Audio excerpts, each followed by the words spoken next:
Welcome back, and it is day 2, and we are gearing up for some Group D action, and I'm very excited. I'm on the desk with Jesse and Jacob. We just did a little fist bump at the beginning.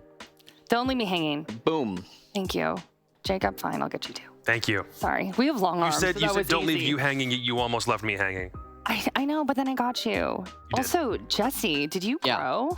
Yeah, you know, You're making Jacob look short over there. Hold on, go to the Whoa. What's going No one on? makes me look short. Go to the 3 shot. No one makes me look short. Okay. Jacob's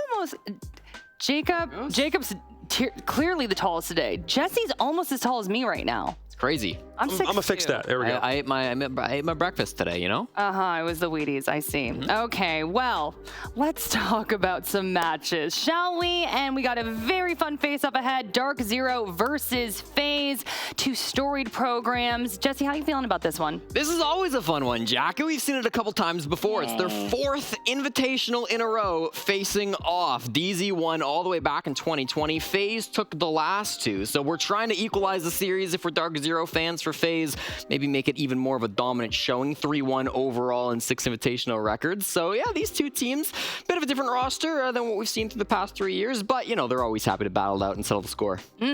Jacob, I know you are particularly fired up about this one too. Especially because the last time these 2 teams played, it was FaZe knocking DarkZero out of the invitational. That was the last time we saw them play last year. And as far as I'm concerned, you can't ask for a better matchup for an invitational at an international perspective. 2 teams that really are the epitome of their regions overall, but both of them also coming in with some of the same questions. But a big one for this matchup, 4 players in invitational history have attended every single one since 2017. 3 of them are in this match, Canadian and Skies against Astro.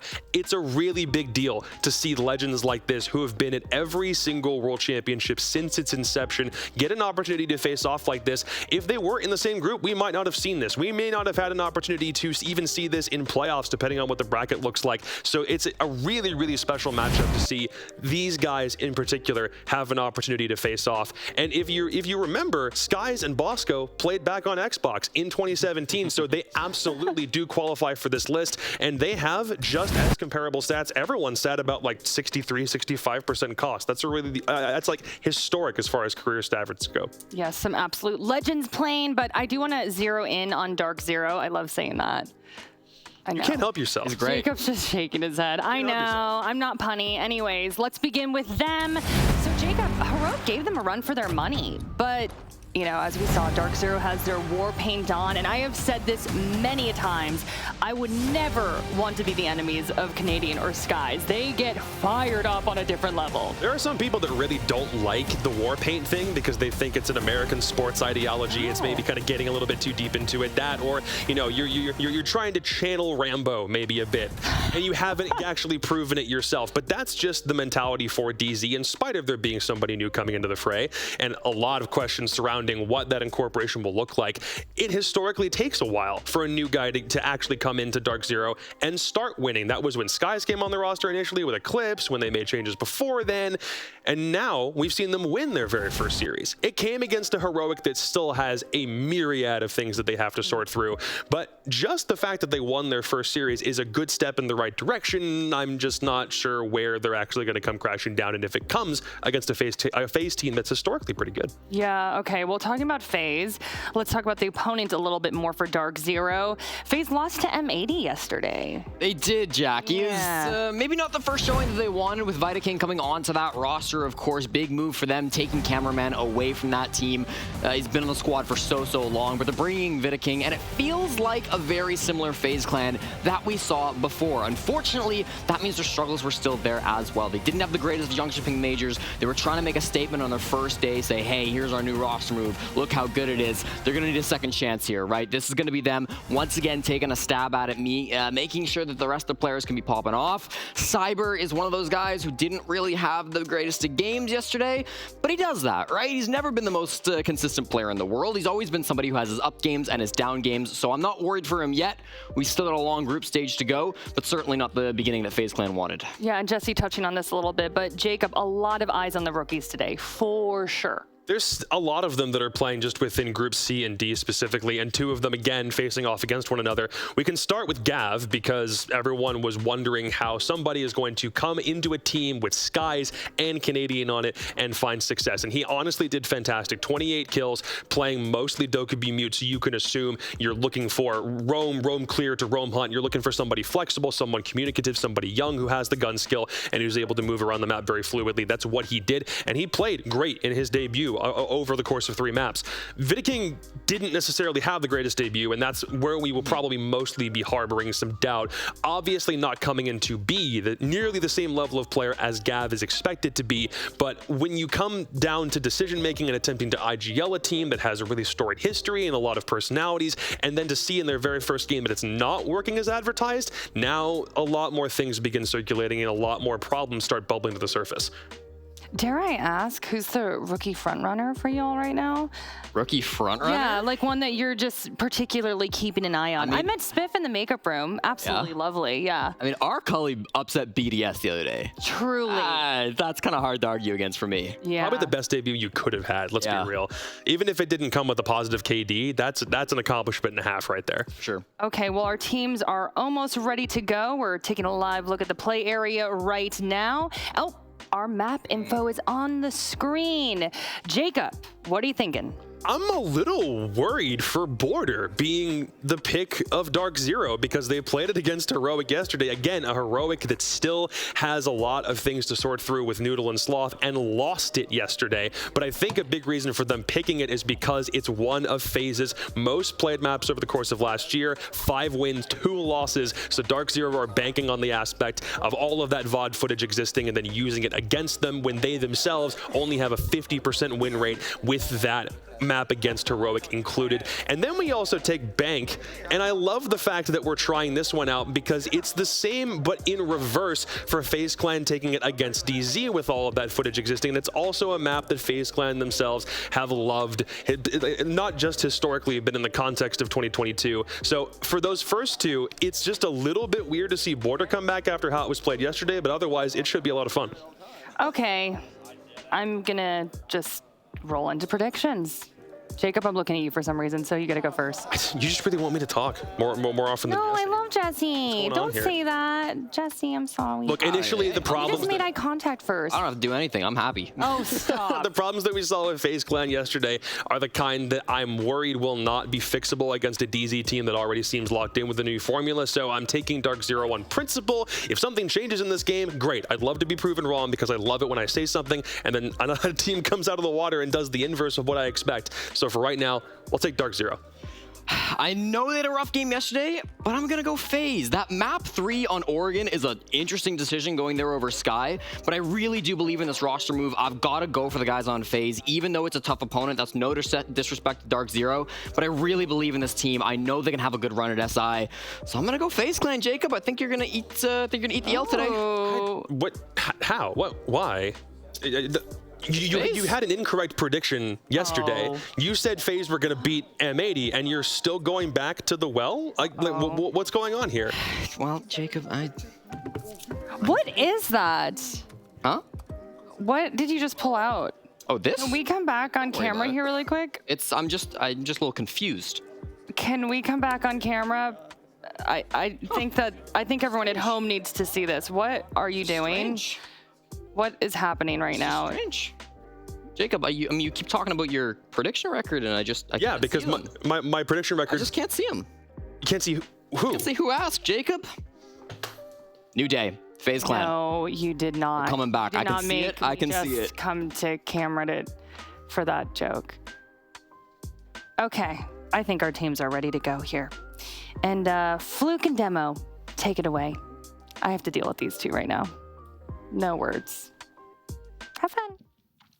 Thank you, Americans. You're doing your best. Plus a Canadian. Hi, I'm Fluke. This has happened. Let's see if some Americans and a Canadian can do slightly better than, well, What'd you call me? Yesterday. Not you. Oh, I called you Hap. You did call me Hap. Hap's sick. And I know you generally did not mean to do that. That wasn't like a thing or anything. She generally This is a rehearsed bit as well. thought We don't have any props. We don't do rehearsals. We're naturally funny.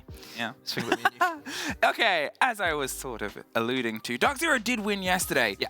But it was against a heroic team that wasn't great. I want to see more. I want to see them live up to the war paint that they've got on their face. I would say both teams I want to see more from. Because obviously FaZe, I've been a long-standing, I think a loyal servant of FaZe for quite a while. I think I can, happily say that for the past 2 years or so. I've been, heavily involved in this side. Been one of my favorite teams to see. And yeah, a massive roster change that comes in. You can see it's different. I don't think you have that same bite that we usually see with FaZe. I think things have definitely changed a little bit. Wow. But I need to see more. I need to see more. I need to see another game for FaZe to really settle in.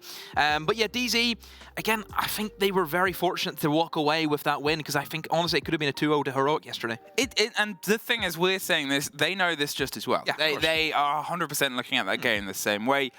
You know that Canadians on that roster. He's a man that's not really going to sort of sit back on the laurels. It's a roster that's had success throughout this year or parts of it. They want to make sure that this win against FaZe, against a team that obviously was dispatched by M80 yesterday, and an NA/Latin America built team, is one that's handy. It's one that's a statement. It's one that's, yeah, we are DarkZero, the winners of a major this year. Yeah, you want to go in and get the 2-0, get the 4 points and leave. Because I'm telling, the amount of times we'll probably sit here on Saturday thinking, imagine if they actually done a 2-0 here. Imagine if they didn't drop a point here. It's crucial. It is so crucial to get just a 2-0, 4 points in and out job done. Because you look at Sonics and M&M, for example, in Group B, they're pretty much already through because they got 4 points in each day. We're on Border. When we saw Border, you were very excited about Border. You said in your words, Border. I love to analyze Border. Yeah. Osagon, yeah, it makes a lot of sense. If you are new to sort of watching Border, the best way of sort of describing it is if you used to watch Seeds, it kind of functions in some way similar to Coastline, instead it's paper thin. You'll go into fights, you'll go into executes very, very quickly in multiple different locations. You usually have a lot of different interactions on a side of the map rather than single room spaces.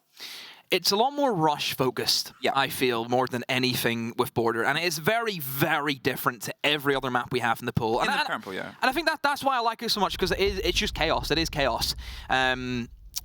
Look at the bans. Also makes a lot of sense in terms of the plans that you can execute for Armory. You're looking towards the top floor. Ying is such a powerful operator on Border. You would not believe with the size of the rooms that you have. With obviously I mentioned before the rushes, the executes you can have. Ying can be used in multiple ways. You think about Sandwich Window. It's great for clearing out Armory. Throw one in towards Archives. You can clear out Lockers area. Really good for those rushes. Even if you think about Bathroom Tellers, you can roll a Candela through the bathroom drone hole and it covers an entire bomb site. Stuff like that is really potent with the Ying. And being able to ban that out, I think it's a very wise decision coming out from FaZe.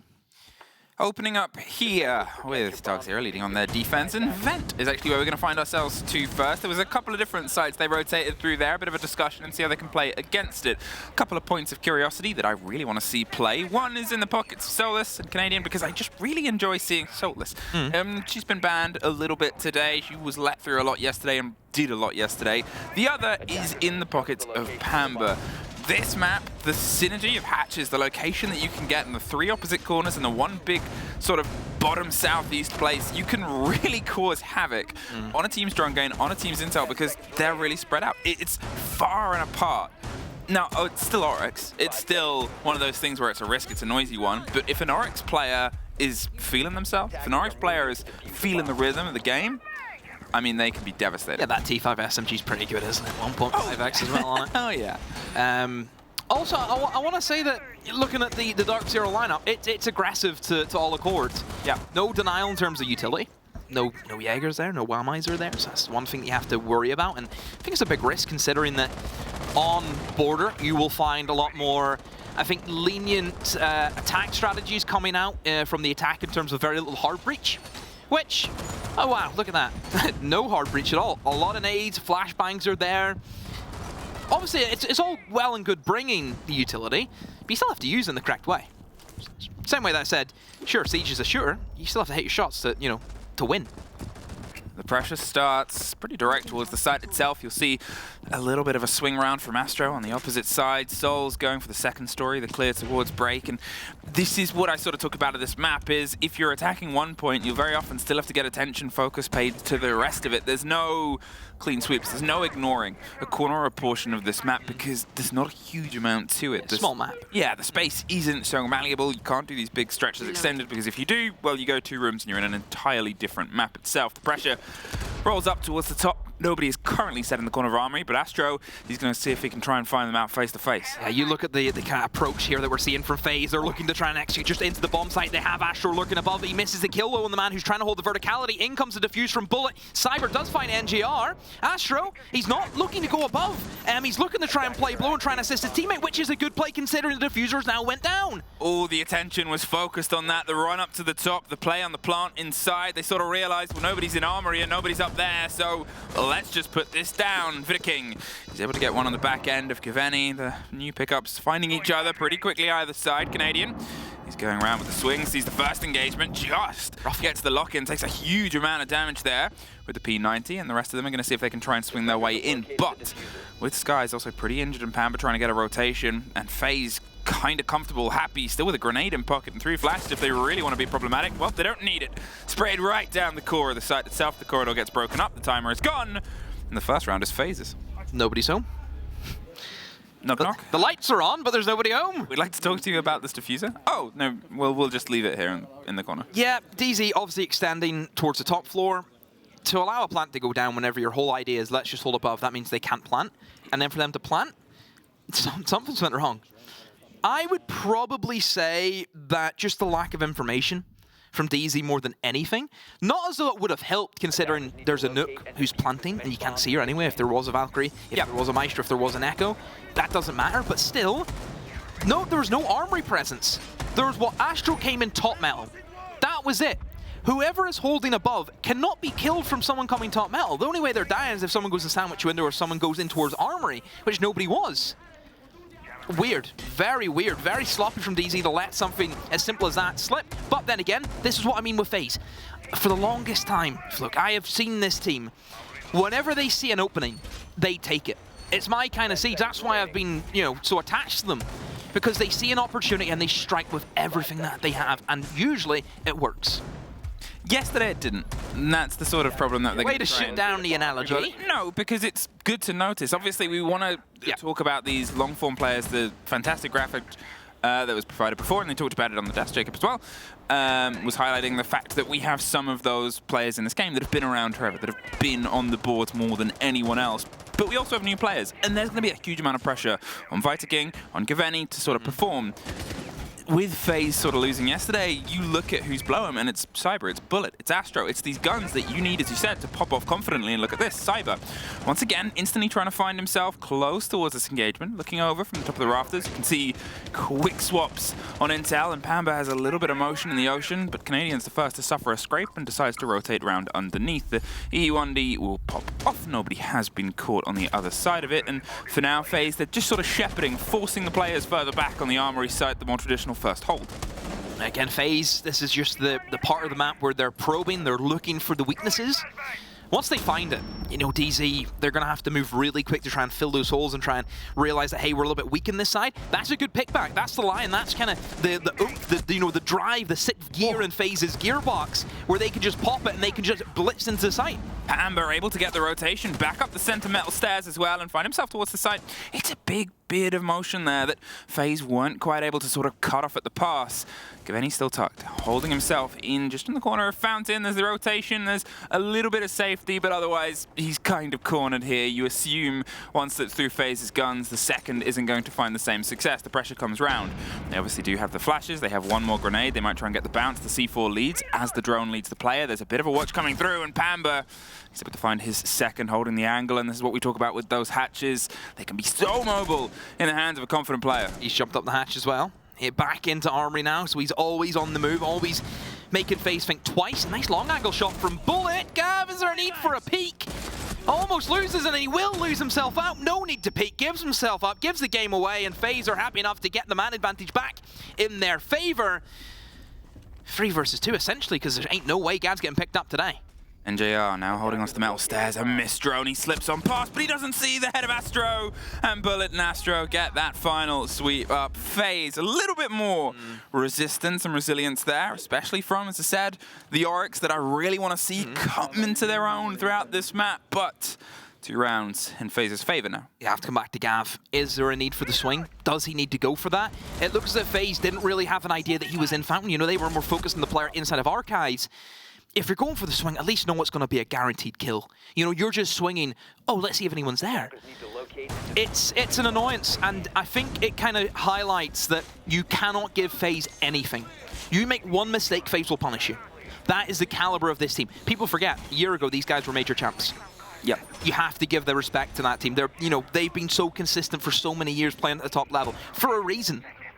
It's always this sort of structural change as well. One of the things, and I know I'm highlighting the graphics that we had at the beginning of the broadcast, I always double check those, was the sort of rookie lineup, the cool rookie lineup. You have a look at the roles that most of those rookies are playing, pretty much all of them are the young gunners. Pretty much all of them are setting this up, apart from FaZe. Yeah. Getting in a sort of new IGL, this close to a tournament, this close to the biggest tournament, after being so close at knocking the door a couple of times throughout the year, a third and a sort of second place. It's that argument of, okay, well, how do we change this game? And how much of FaZe's game does get changed by Vitaking? Yeah, I mean, at the end of the day, FaZe never had an issue in the killing department. No. That was never where they... I mean, Cyber has kill record hold in a best of 5. It was never an issue. It was more...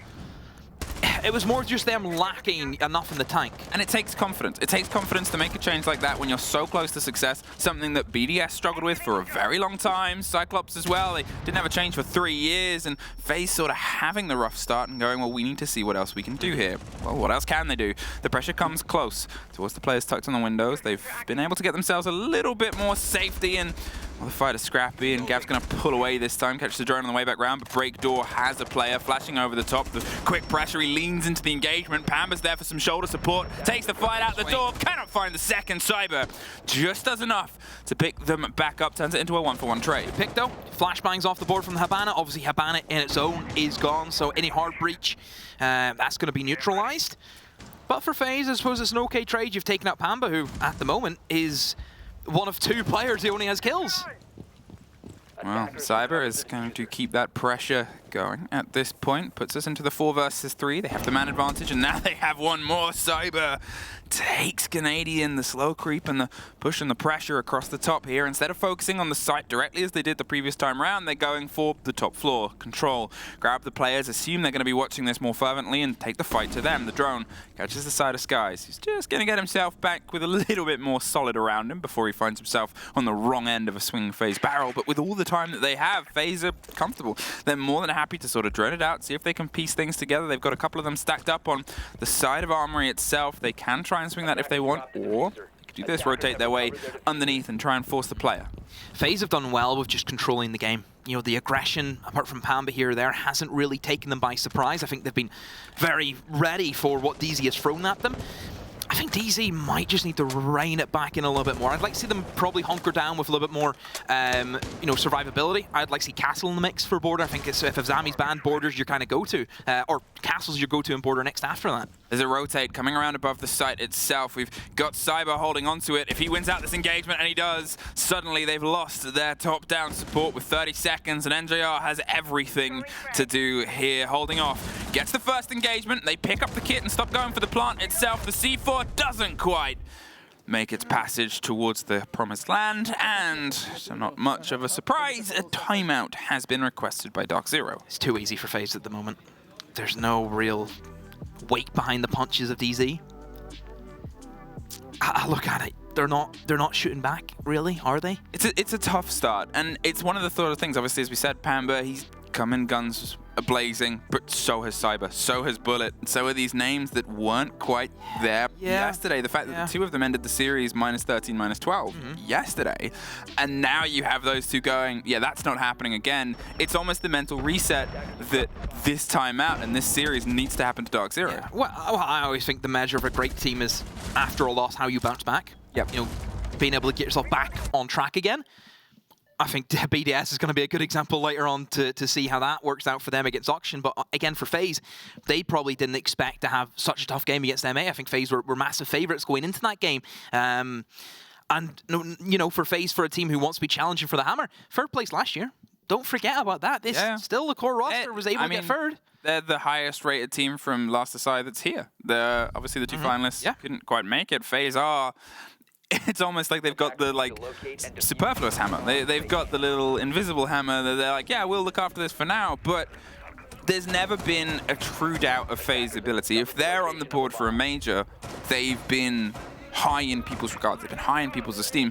DarkZero, the way they came into the year at Charlotte was fantastic. Yeah. It's been a bit of a rough year for DarkZero, but it's been a bit of a rough year for any team that had success on a major stage. Yeah, I just don't think... It's been a bit of a curse. You know, I think for DZ, it's very difficult to shake the feeling off one-hit wonder. Because that is kind of what they are. Let's be honest. They won a major back in May. What have they done since then? I really want to stoke the fire and be like, you're calling Canadian a one-hit wonder? No, not Canadian. I really want the timeline to be Maddie. Wake up. Wake up. I know that's not what you're saying, but it is the sort of thing. I opened this series saying I want to see more from DarkZero because we know that there's more. Yesterday they... Heroic ain't a test, realistically. No offense to Heroic, but they are severely weakened with everything that's happened with them over the past week. Like bringing in obviously Sloth very last minute. They only really found out a handful of days before that they couldn't really get stuff sorted. You hit the ground running, and against a team like DarkZero that has such gun capability and has unquestionably one of the best IGLs in the world, you really want them to get that solidity, get themselves tied together and put some pressure on. FaZe are going to be a big test. They were always one of the favorites of the group. FaZe bouncing back after a loss. DarkZero have to, in the same way, sort of bounce back from a rough win. We're good here. For me, DZ, I think they're probably playing a little bit more safer now. You know, you look at the way that they've positioned themselves. They're not looking to swing. You know, Pamba's probably dead by now. If you go over the last 3 rounds, he's usually dead around this time, but he's still alive now. For FaZe, you just don't want to give them anything. You don't want to give them any kills. You want to put as much pressure on FaZe as you can. And right now, I think they're doing that. I like the fact that they're being able to stay a little bit more reactive. You can see that they're kind of floating around in different areas. They're kind of everywhere at the same time, so they can react to any rush if it happens, and also then have kind of like a 2-pronged attack, which is good to see. I mean, this is it. You've sort of got Astro knocking on the door down underneath whilst they have a player above in the hatch and CC. They're not too far away from each other. Canadian isn't too far away from that push as well. You just see him round touch on the corner, but there's Canadian winning out the first fight. He's going to swing into the second here with Pamba at the same time. He's behind you! Astro got 1! Canadian was very quick to react, and they keep the body advantage into their favor. Almost a comedy of errors, but NJR make sure they keep the pace. After the team talk, this is definitely a better way of handling it. DarkZero, they've got themselves spread out more this round. There's not just the sort of solo play and flex on the far side, and because of that, as you said, they're able to swing themselves into these engagements. They're moving against FaZe, a confidence, and that is key. Cyber. Tricky one now for him. Look at the HP. 1v3. There's people getting stemmed up beside him. And was I right saying it's a tricky one? Huh? Did you just say it's right? When I said it was a tricky one? No, I said he's to your right. Oh, I thought you said it's right. I was like, thank you for the support. It is a tricky one. I thought you didn't really support it. Yeah. A 1 versus 3 is quite tricky, yes. Thank you. I don't think I needed to say that. What were you talking about? I don't know. It's your point. I was saying there's a player on his right. Yeah, basically that round for FaZe, if you don't give FaZe an opportunity, they struggle to actually, you know, figure out what to do. And most of the time, they're kind of like, they fall back into the way of, oh, if nothing's happening, someone has to go for like a solo play. Solo plays either work or they don't. You know, it's 50-50. You know, 60% of the time, they work every time. I mean, it was very close to a tragedy there. It was almost like a pantomime where you're like, he's behind you, as they sort of careen around the corner. It's very... Did you see how he killed Gav, by the way? He hip-fired him through the wall. Yeah. And then he didn't... Oh, yeah, mental. But that's that sort of growth, and that's what I kind of wanted to... You know, you want to see from any team when you're on the back foot on your defense on Border is lean into what Border offers. I see a Castle. And I always love Castle on Border. I think a great operator just to add layers. Border is a map for me where it's a massive Jenga tower, where if you take away one part of the map, everything else crumbles around it.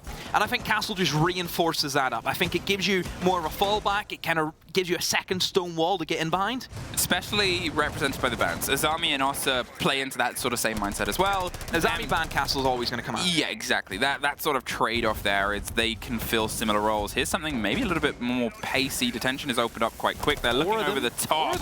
Yeah, this is it. They're trying to find that single player. They're just tucked around on the corner. They pull themselves back in. Look at the rotation towards the window behind them, though. They're suddenly going to find themselves with probably 2 layers of pressure either side. The Flores drone opens up the angle there, up towards the stairs. They force the player even further and further around and make them uncomfortable. How many players have we got upstairs right now for DZ? It looks as if there's 4 of them. They don't have any holes, though. They don't have any vertical holes made for the actual window jump in, which is the only worry for me inside a B-bomb site.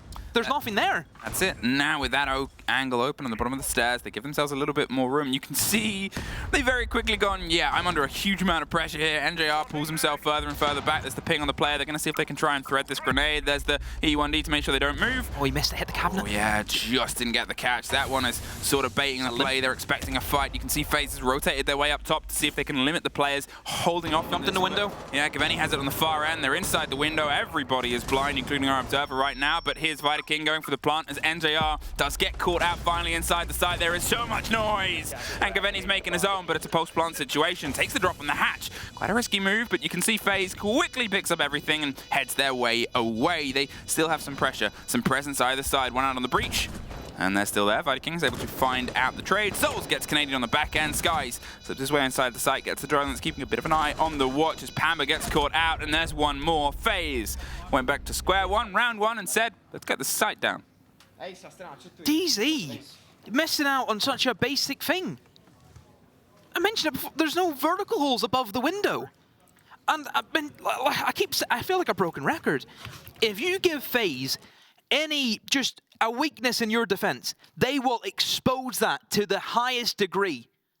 See the way FaZe operated that? They got the drones in, they were looking above, they were seeing where the vertical holes were. Oh, there's nothing stopping us jumping the window. Straight in, bang! Nothing stopping them. Diffuser goes down. I'm shook beyond belief. You're shooketh. I don't understand. Is it too?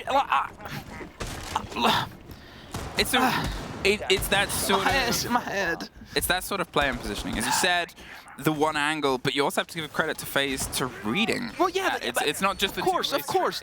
Sure, they were missing that, but FaZe read that as a weakness and were able to push behind it. Here's the thing: I don't give FaZe a lot of credit because they always they're so good. It goes without saying. You know what I mean? That's what they do. I've seen it so many times. They're so good at just exposing your weaknesses.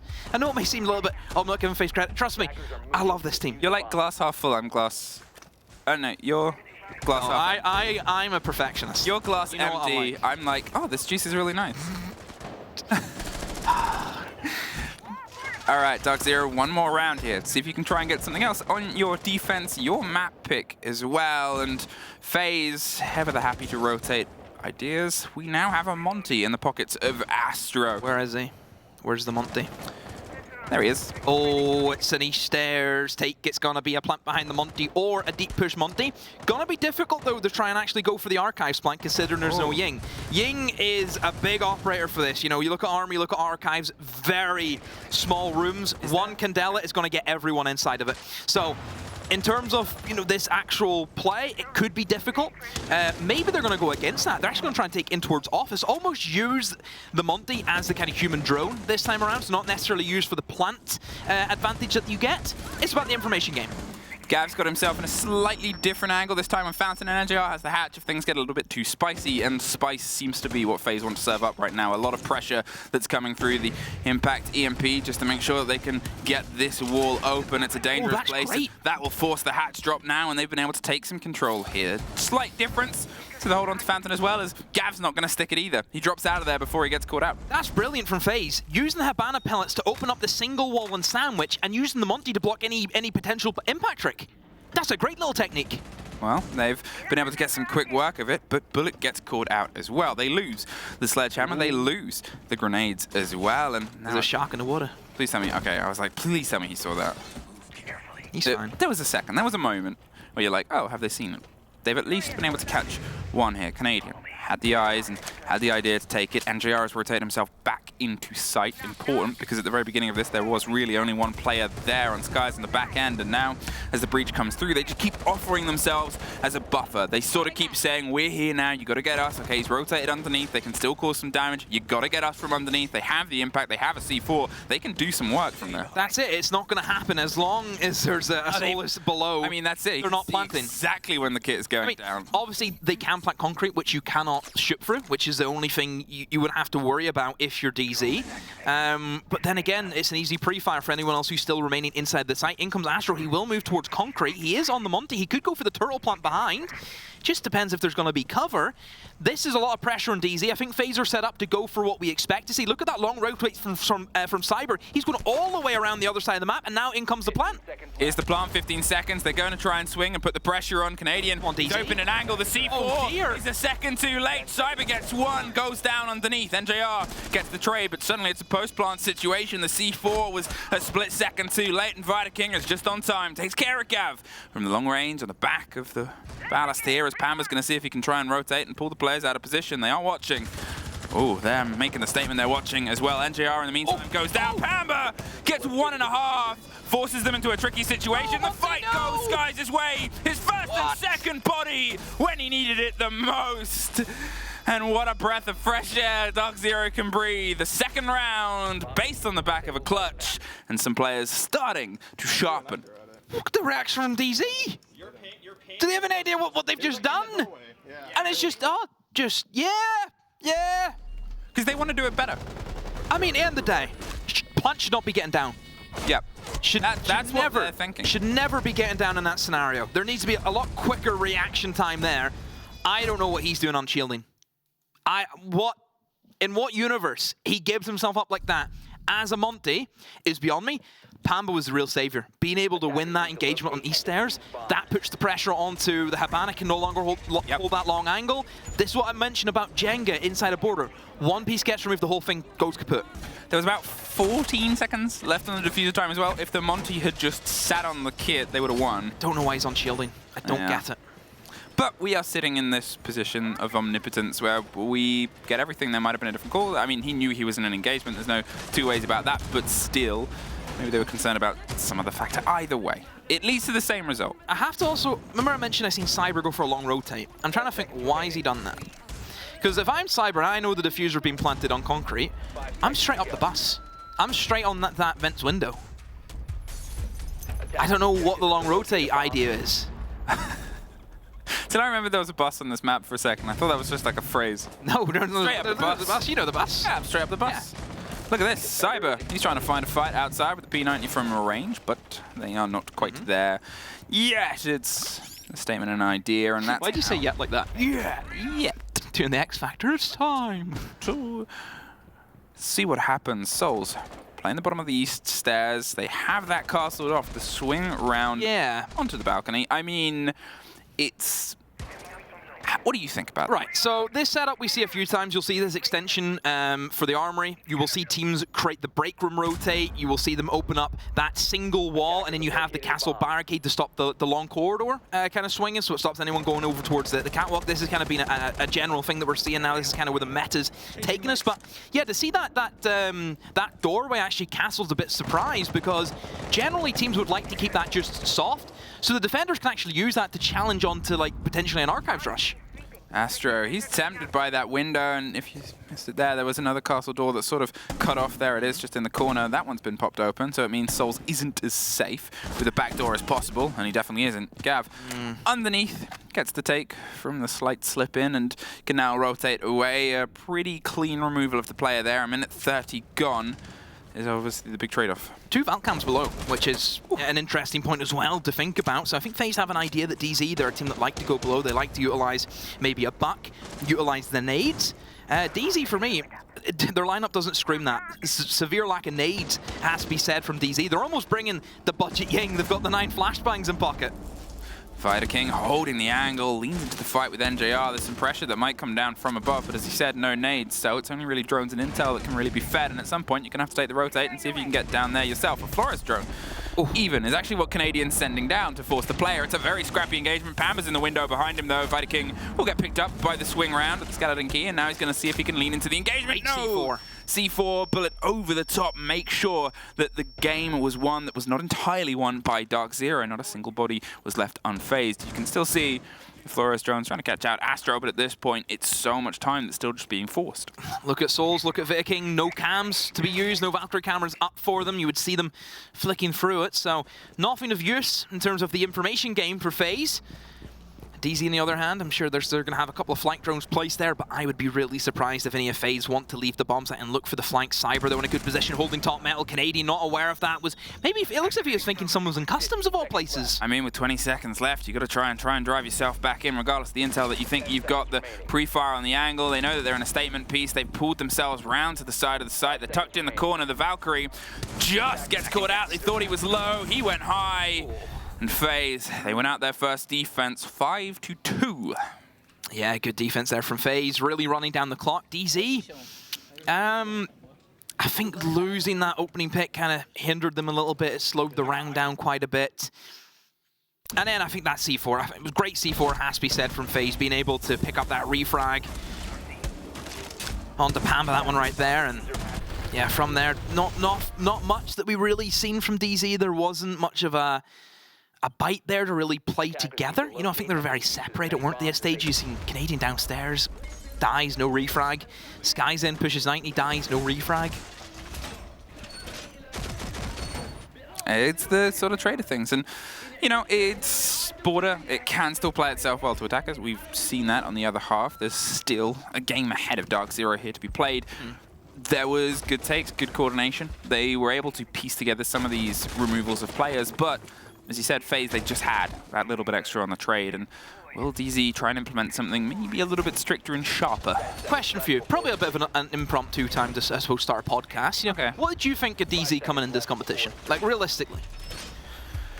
I mean, it's always tricky to tell, because DarkZero, as a roster, I think they've got because of the huge amount of experience they've got, they often perform better in best of threes. I think best of ones isn't where we get the truest taste of this team.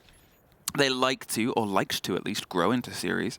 As far as I'm concerned, What's second map? Bank? And he goes, yes, it is FaZe's pick of Bank, and then we end on Oregon. Slight worry for me. Yeah, go on. Because that's a really good map for FaZe. You know, that is... I mean, it's their pick. That's a map where you adapt, and they are Mr. Adaptables. You know, that's what FaZe are, so... It'd be weird if they didn't want to.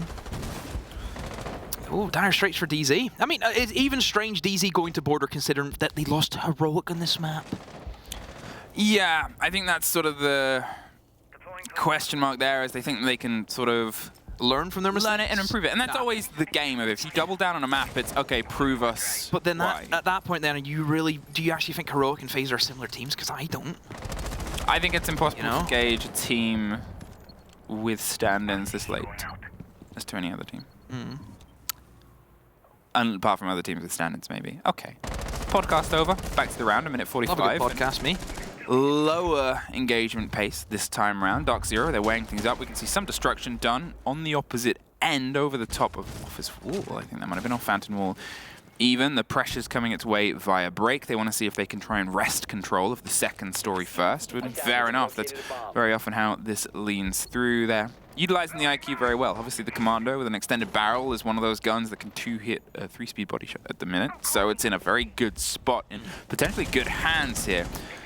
And the catch on those Valkyrie cameras is going to prove continually problematic for the intel of the game of FaZe. As you said, they sort of lost it earlier on last time around. Yeah, they did. I kind of think you're forced into the IQ pick. If you're DZ, you're losing all your utility. You don't have the flashbangs, you don't have the nades that you'd maybe want to bring in other operators.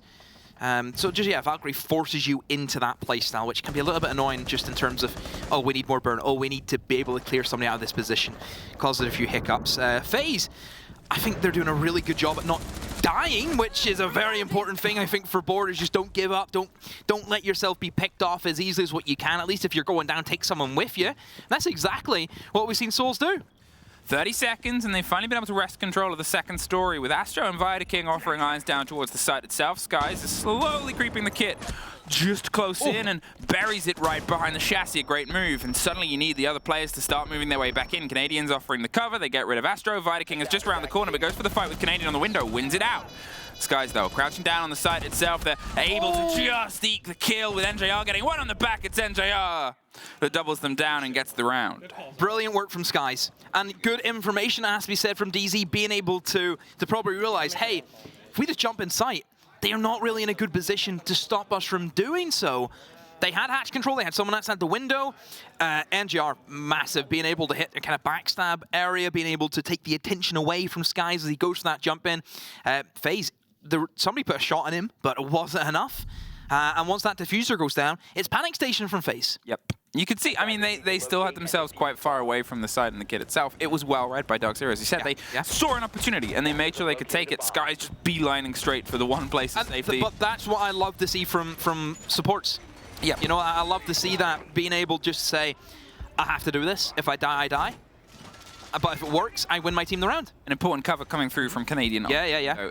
Well, so FaZe. Good round. Find ourselves rotating around to Vent instead. They're not going to double down with Bathroom. They'll see instead if they can try and get something maybe a little bit more close to home this time round. I think, as I said before in the first round, they were spread out and DarkZero sort of hit every single hurdle. They went, we can clear this hurdle, we can clear this hurdle. By the time you get to the end, you're exhausted. Out time, yeah. You've only got a bronze medal. Here, if you just, you know, ignore the hurdles, sprint down to the end, get the kit down, hey, you find some results, and hopefully if you're a FaZe fan, you're sort of going, okay, well maybe the boys will realize this and pull themselves back closer and put all the hurdles around them and peer out with guns. I miss your casting. Right, anywho, we'll look at the Vents and Workshop. Generally, what you'll see from teams is just an entire upstairs hold. You will try and hold Armory as best as you can. You'll try and deny any access for DZ, trying to get in there, rip open the floor using breaching charges, using the sledge if they can keep them alive, of course, that is. I've actually seen quite a few times where, you know, sledge has been being the first opening death. This is not just in this game, but throughout today's games. A couple of teams struggling with that. Ooh.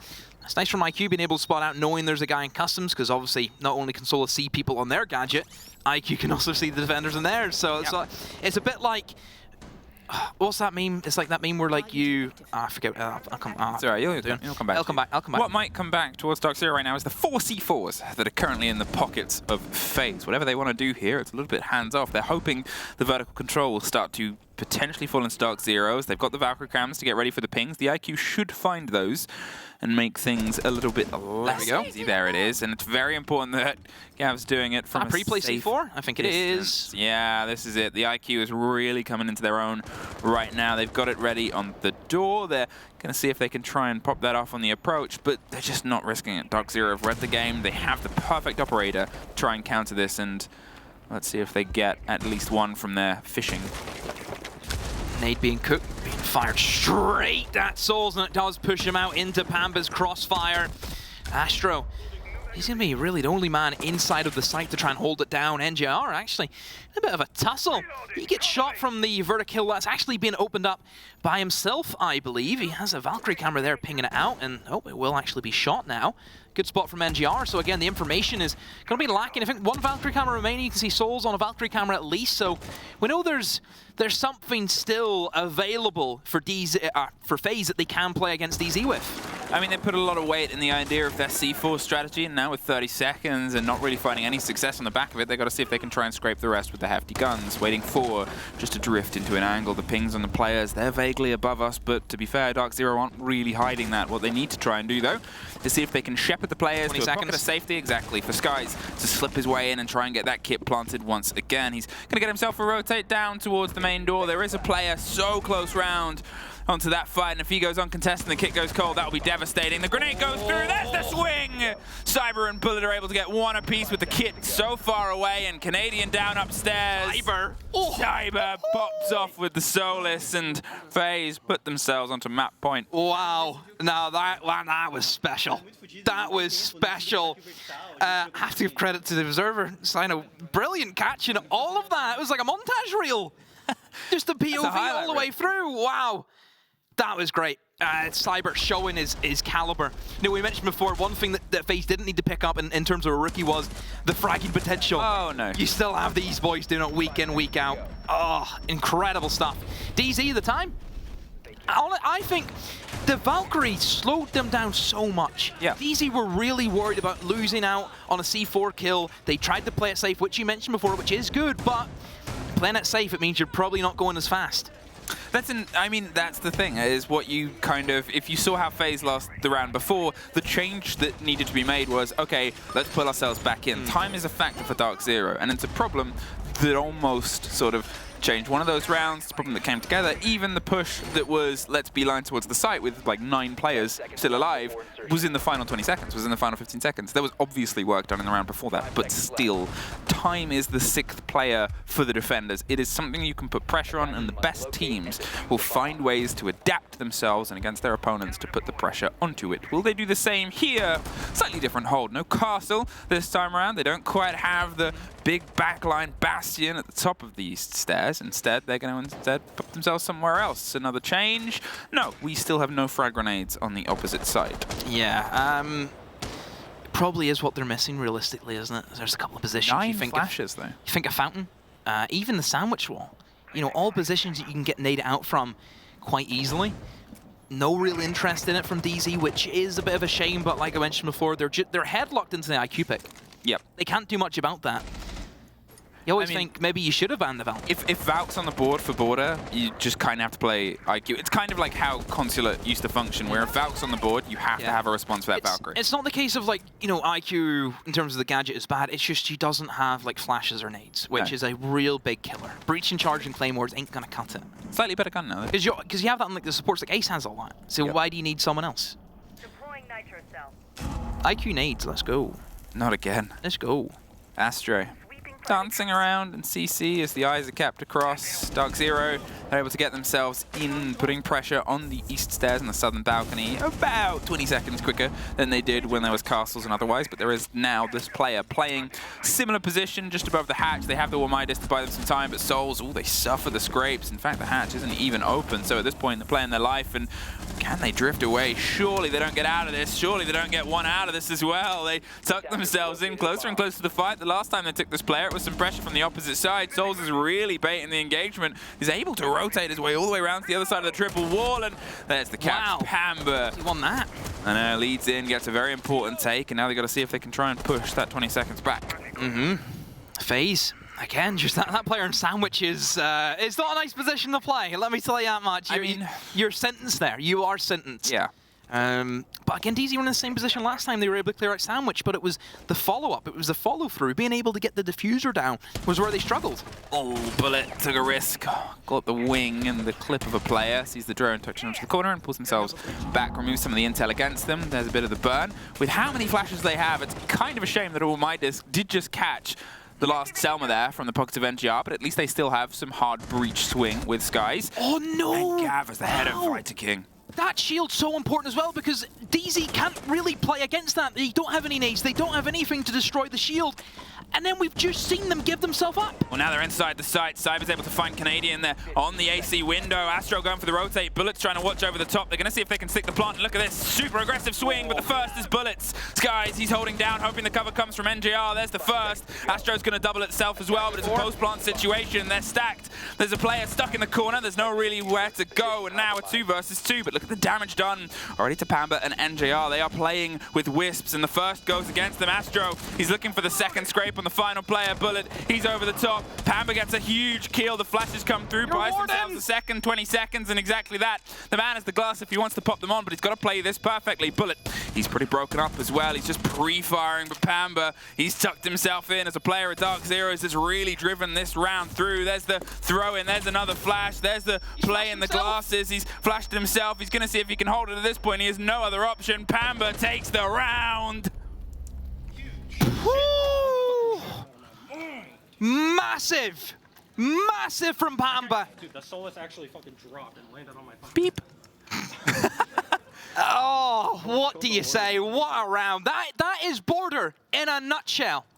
That is it. Just I don't even have words. I know, bro. Me too. Oh. 1 HP and a dream. FaZe, the shield, why is he, like, they don't have anything to get rid of that shield that they set up inside of Archives looking into Office. They have nothing for that. Why is he swinging? Why is he giving himself up?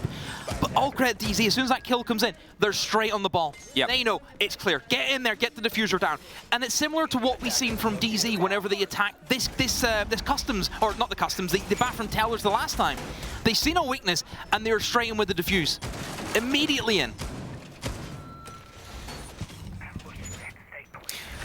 64 FaZe, and with DarkZero proving that they're not quite out yet. As you said, the reactivity to the information and the intel that they can put the pressure onto site, it came in the dying throws once again, but maybe we should just expect that with this showdown across the entire board, regardless of where we are at.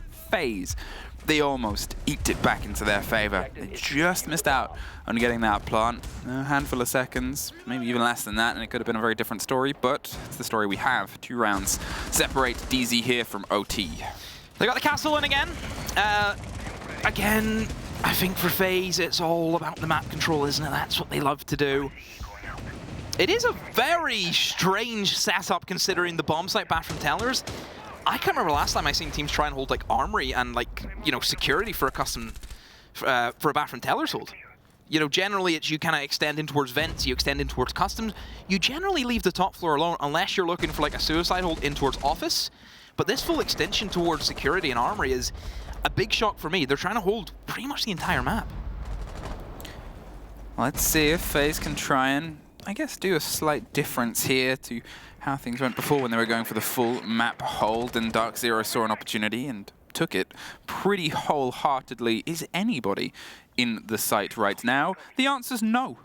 This is where I worry again, because similar to what FaZe were doing to DZ, if they see an opportunity, they'll also take it. You know, I like the DZ that we've seen in that regard of switching on, knowing exactly what they can and cannot do. Cyber will find Gav. The first pick comes from the Echo. Astro finds another. What's happened for DZ?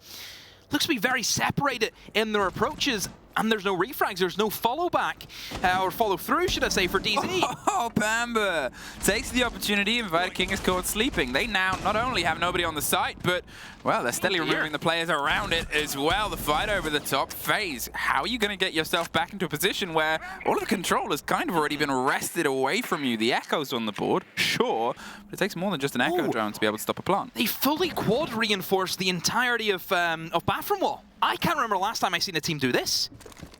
The reason why it's so strange to see that is essentially once that, you know, kind of workshop control and that wall's being opened up, you have like full site access. You have full site control. So to see that be done here is really confusing, but they need this vertical back. The reason why I think it's actually going to work, because it is so outlandish and you don't see it.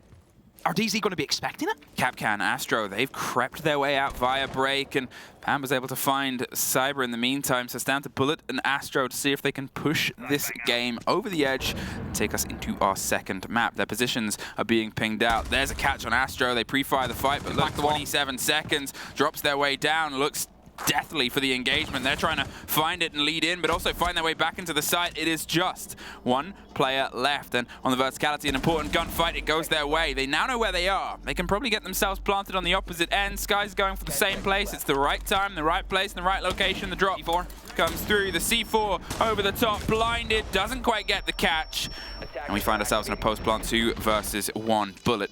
Everything to do here, more flashes, more time wasting, more push and pressure on it. They've got themselves stacked either side, just holding the rotate. Sky's looking towards the door, Canadian's looking towards the little bathroom rotate. He's got to take an engagement either way, and it's awkward. He tried to just shoulder peek and get some angry, but the only one angry right now is probably FaZe, letting that site just slip away from them for the second time. It's a 5v3 for FaZe, and all of a sudden, 3v2. Kills come back in favor.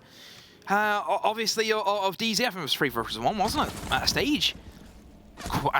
Question kind of DarkZero about the refrag potential.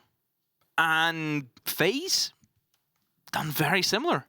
No real opportunity to get themselves back into the round. And I think I've been very hard, I think, in terms of teams refragging today. I think that's one thing I picked up on quite a bit. Yeah. Mostly because I think it's for me, it makes it the difference between, you know, a good team and a great team. Are either of these two great teams? I think they're good teams. Okay. I'm just putting you on the spot. In terms of great, Like giving you spicy sound bites. in terms of great, not yet. Not yet. Well. Let's see if they can prove you wrong. Something quite easy to do. DarkZero, one round away from getting themselves clawed back into overtime, and how this game opened up 4-1. Since then, they've made sure that they can sort of keep pace, and now they've stolen a bit of it. But look at this. We saw a Monty the last time that FaZe attacked, and it wasn't successful. We'll see a Monty in the pocket of Skies here, putting their pressure onto a site that they just eked the plant out. Are we going to see a similar concrete plant, do you think? I think it comes down a lot to probably where the Warden's going to be positioned. Because I think if you want to go for the Archives, if you know a Warden's like really close, you don't want to be going near that. If you know the Warden's like maybe in security, go for it. Because he's not home. He's not there to try and deny, you know, the smoke's going in, the plant goes in. So I think there's definitely potential if they can do some good drone spotting and figure out what the weakness is. They are getting themselves right up to the site instantly here, and this is going to be a 3-2-1 go. The pressure, the break onto the site, they've seen it's open. NJR, he's on sandwich, seeing if he can just hold off the rotate. They're throwing the smokes out, and they're just planting just behind the Monty on the opposite end. You got to do something here. The C4 doesn't quite get the full shake. Canadians underneath with the buck, and there's a post-plant situation. The spray is gone. Pam is out of there. Canadian, as the buck gets one from underneath as well, just sees the tip, and Vidaking gets an important fight back. The Monty's stacked up. There's pressure coming from Vents and AC, and now it's just a 1 versus 4. NJR cannot quite make the stick, and they gambled and risked it all, but on FaZe, never bet on red, and they're able to just lock it out and find the first map. There we go. FaZe finally being able to clutch up and get that defuse, finally being able to get a retake. We had an inkling that there was maybe going to be some form of concrete plant. And again, I think FaZe showing a good example of, if you need to, let them plant. Use a couple extra seconds just to get yourself set up in position. Bullet and Cyber at the races today, the two players who, in my mind, need to show up for FaZe at the moment. Obviously, they're still dealing with a new player, but if those two are on form, they should be fine. Well, the form is something that I guess we'll see as we go further into this. It was close, and we'll see if they keep that pace on our next map bank after a quick break.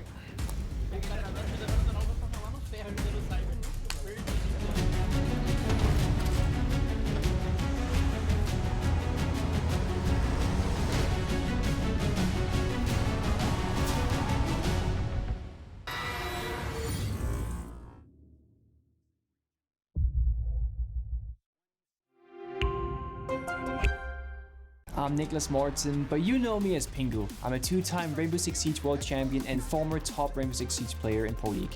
Welcome to my Siege Ranked Bootcamp. We're talking 20 seconds left on the clock, you got the diffuser in hand, what do? Play the way that you're comfortable with, because you have confidence when you're in this position. That is when you're gonna be at your very best. Good luck.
Welcome back here as we are about to enter map 2, and you can see DarkZero, after losing theirs so close to the wire, still unfortunately haven't been able to get out of the slightly rocky rhythm that they had yesterday versus Heroic. New team, new day, similar problems. Can they try and start to fix those a little bit sharper on Bang? They need to. Keep in mind, DZ, they've already dropped the point, essentially. They can't get 4 points now, so it's going to have to be either just 0, or they have to try and fight for something.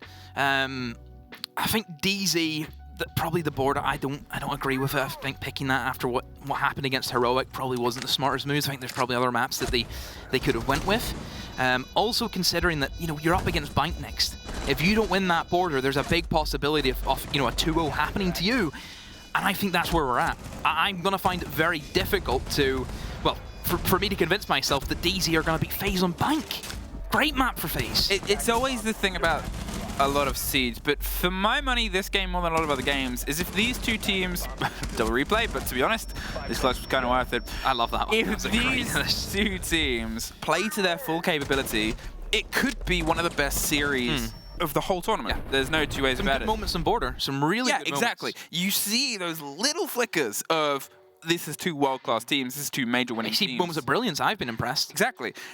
And you just want them to hit it more continually. For both teams, you sort of see their, FaZe wasn't flawless. FaZe was better than they were yesterday, obviously. They took a map. Cyber and Bullet showing up is huge for the team, plus 14 between the pair of them.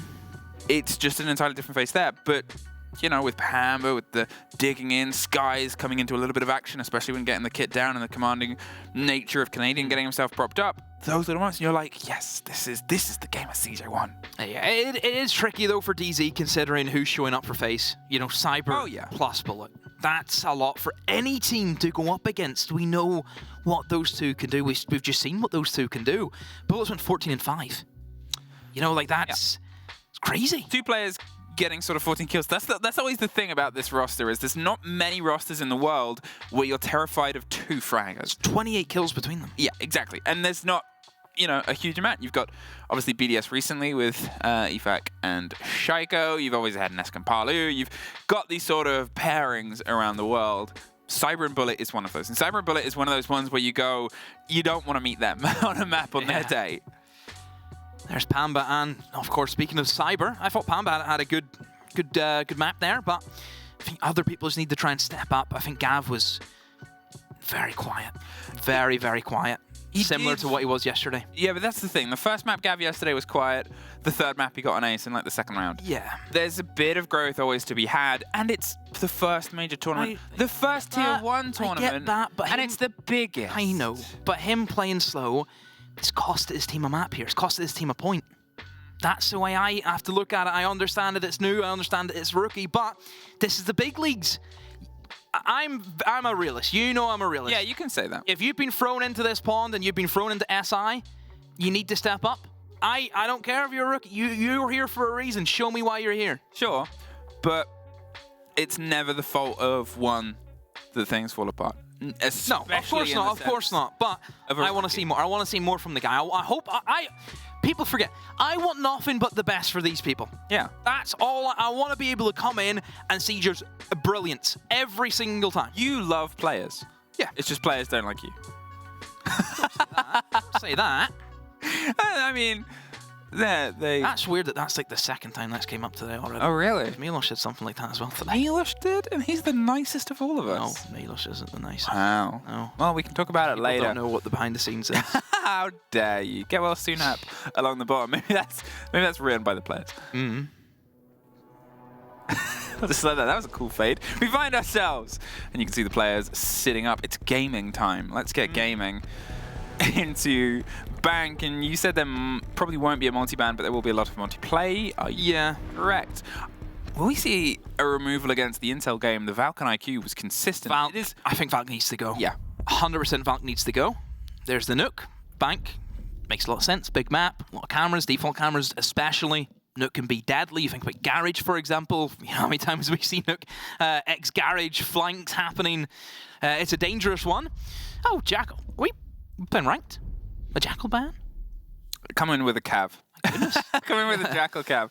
No, I mean, you've got to look at what Bank can offer. You've got to look at who was the biggest threat on the previous map as well, which was Pamba playing that Oryx role, the space that they can control. If you can find a way to maybe eke against that and maybe be the drive, and that could be a thing. It's not that reason, but at the same time, you look at the play. Azami is the follow-up. You were pointing at Kite. Yeah, interesting Kite ban considering that Thatcher's open. I would understand that FaZe starting on the attack. If Thatcher is being banned out, yeah, you don't want to play against the Kite, but makes no sense to me. You know, if Kite's up, Thatcher is just going to be there. Unless they themselves see that we just can't fit Thatcher into our lineup, which then makes a lot of sense. Valk's on the board. They still have themselves a presence. It's not going to be the biggest thing, especially on this basement site. What we saw on border is top floor is going to be tricky though with Valk comes up. Yeah, oh for sure, but not really down here. This is a lot more familiar. However, I am super curious to see what the Ying will do. Obviously banned in the previous map and removed from the showdown. We'll see if that can be a little bit more of a presence. Another op that's also open is Ossa for Bank. Yes. And people may be like, oh, Ossa's really good for, you know, maybe setting up plants for this attack, for example, in towards basement. In terms of the upstairs, in terms of the windows, she's scary. She's extremely strong up there, so it'll be interesting to see if FaZe will use and abuse that. I think the tone will be set in the first round. It always is for me. DZ, I think, need to get off to a good start. So DZ, they're going to go for a full upstairs extension with mirror windows included in that. Have they reinforced the hatch? No. Yes, they have. Okay. They reinforced one of the hatches. I was looking at the other hatch that was obviously And they've also reinforced blue. Yeah, blue is done. This leaves them very susceptible to just walking into the site if you're FaZe. There's not a lot of denial. There's only just realistically, oh wait, no, there is a Goyo. Never mind. I'm talking. Don't listen to me. There's a smoke and a Goyo. That's enough. I didn't see the Goyo there. I thought it was only the smoke. What I am going to highlight here is there has been a change. Obviously, the Ying has gone, but suddenly they have the Twitch Is good on board, and the only hard breach they have is in the pockets of Astro. So if you're looking at lobby hatch being done, if you're looking at the other two over here as well. Oh, it's a lobby hot drop. It's a lobby hot drop. Here we go. Here we go. Here we go. And they are going to try and find themselves down right into the fight. There it is. They're quickly making a move. Bullet has gone down on the opposite end as well. The attention's being paid. Cannot win the first engagement.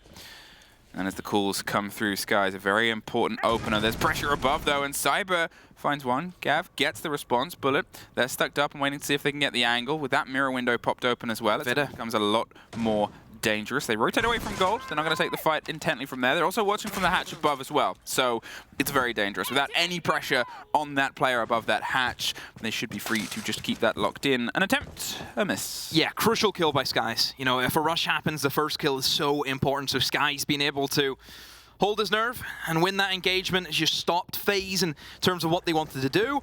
And of course, that's diffuser dropped. Now Skies has the diffuser. Everyone from DZ will be aware of the idea.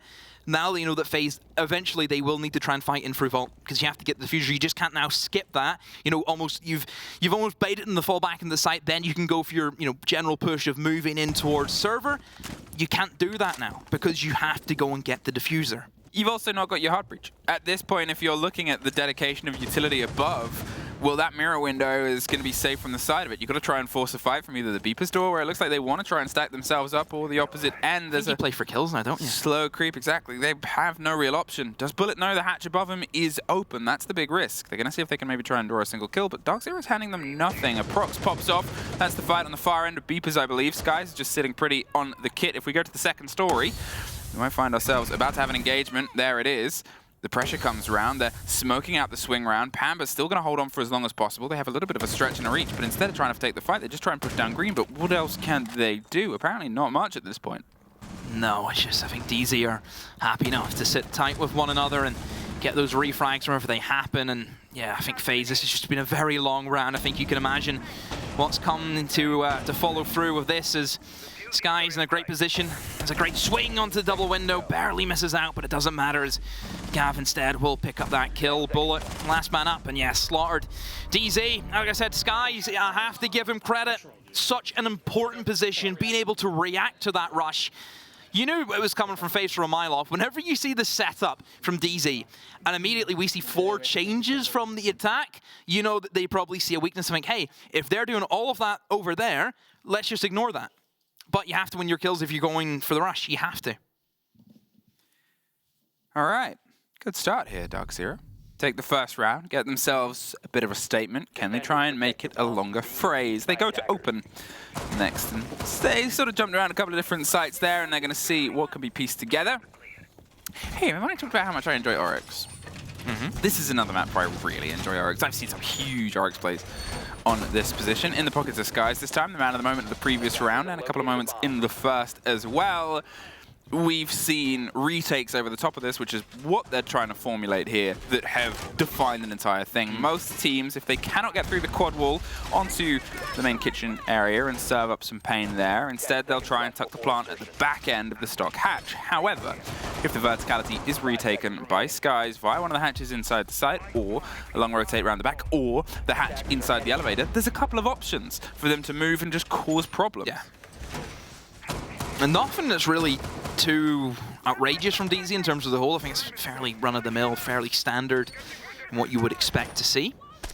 FaZe, for me, I think they'll probably look at this and think, yeah, there's nothing here that we're really surprised about. I think they'll have a go at attacking upstairs. I think with Janitor Hatch already being opened up, it makes it a little bit more worth it, you know, to be able to take above. Hatch is already open for you, can play off that. The only thing you would say is there ain't a lot of soft destruction from FaZe in terms of, you know, a sledge or a buck. Sure, they have breaching charges, sure they have Sophia, but it doesn't really hit the same. Well, there's one way to get rid of the cap cans. Pop the Grismot and drive in behind it with Astro getting Canadian. The first frag is his this time around. Instead of being caught out, the Solace gone quite early on. And as the spray comes towards the back end of the white stairs, they're just going to keep them at bay for a moment and slip their rotate back towards the site itself.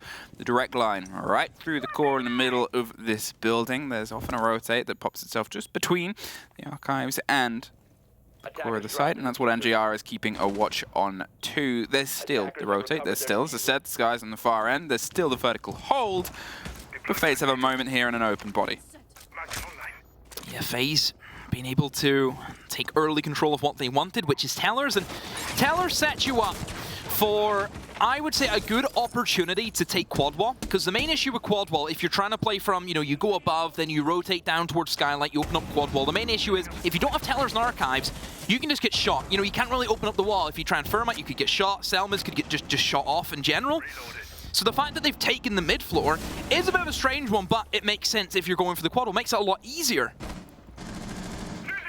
Now they have the quad wall open and they have some attention being paid to it, but as Bullet wins out and hefty engagement with Skies on the top end, Pamba is going to see if he can go over something shot. and does. Bullet is caught out. They're able to push aggressively across the top of square. Astro gets NJR. In the meantime, can Cyber win this fight? The swing round the bottom. It's Astro over the top though that's able to get it, leaving just Gav on the back end. Viking is down. Will get picked back up, I believe. There it is.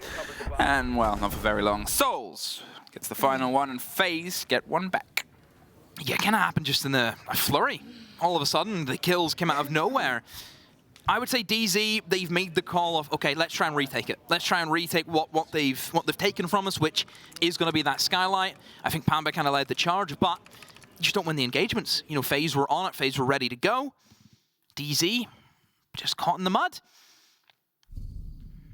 Good approach from FaZe, and different approach. Nothing that, something that we don't see every day is, very minimalistic. Take mid floor and that's it. You don't have to worry about top floor. As long as we can deny them killing us while we're trying to push in towards quad wall, we'll have no issues. Here is top floor CEO, and you'll often see it, not as the most common, a good tertiary for a lot of teams. It gives you a little bit more wiggle room. How you hold at the top, though, is one of those things that changes up. The mirror window in Sky is going to be placed inside Janitors. They've got a bit of soft there, just inside the CO wall, the close one, so they can give themselves a bit of wiggle room. Makes the top square very dangerous to get in. 4 changes from FaZe. I think they have a really good set plan here for the top floor. You can see that from them, so they've obviously prepped this.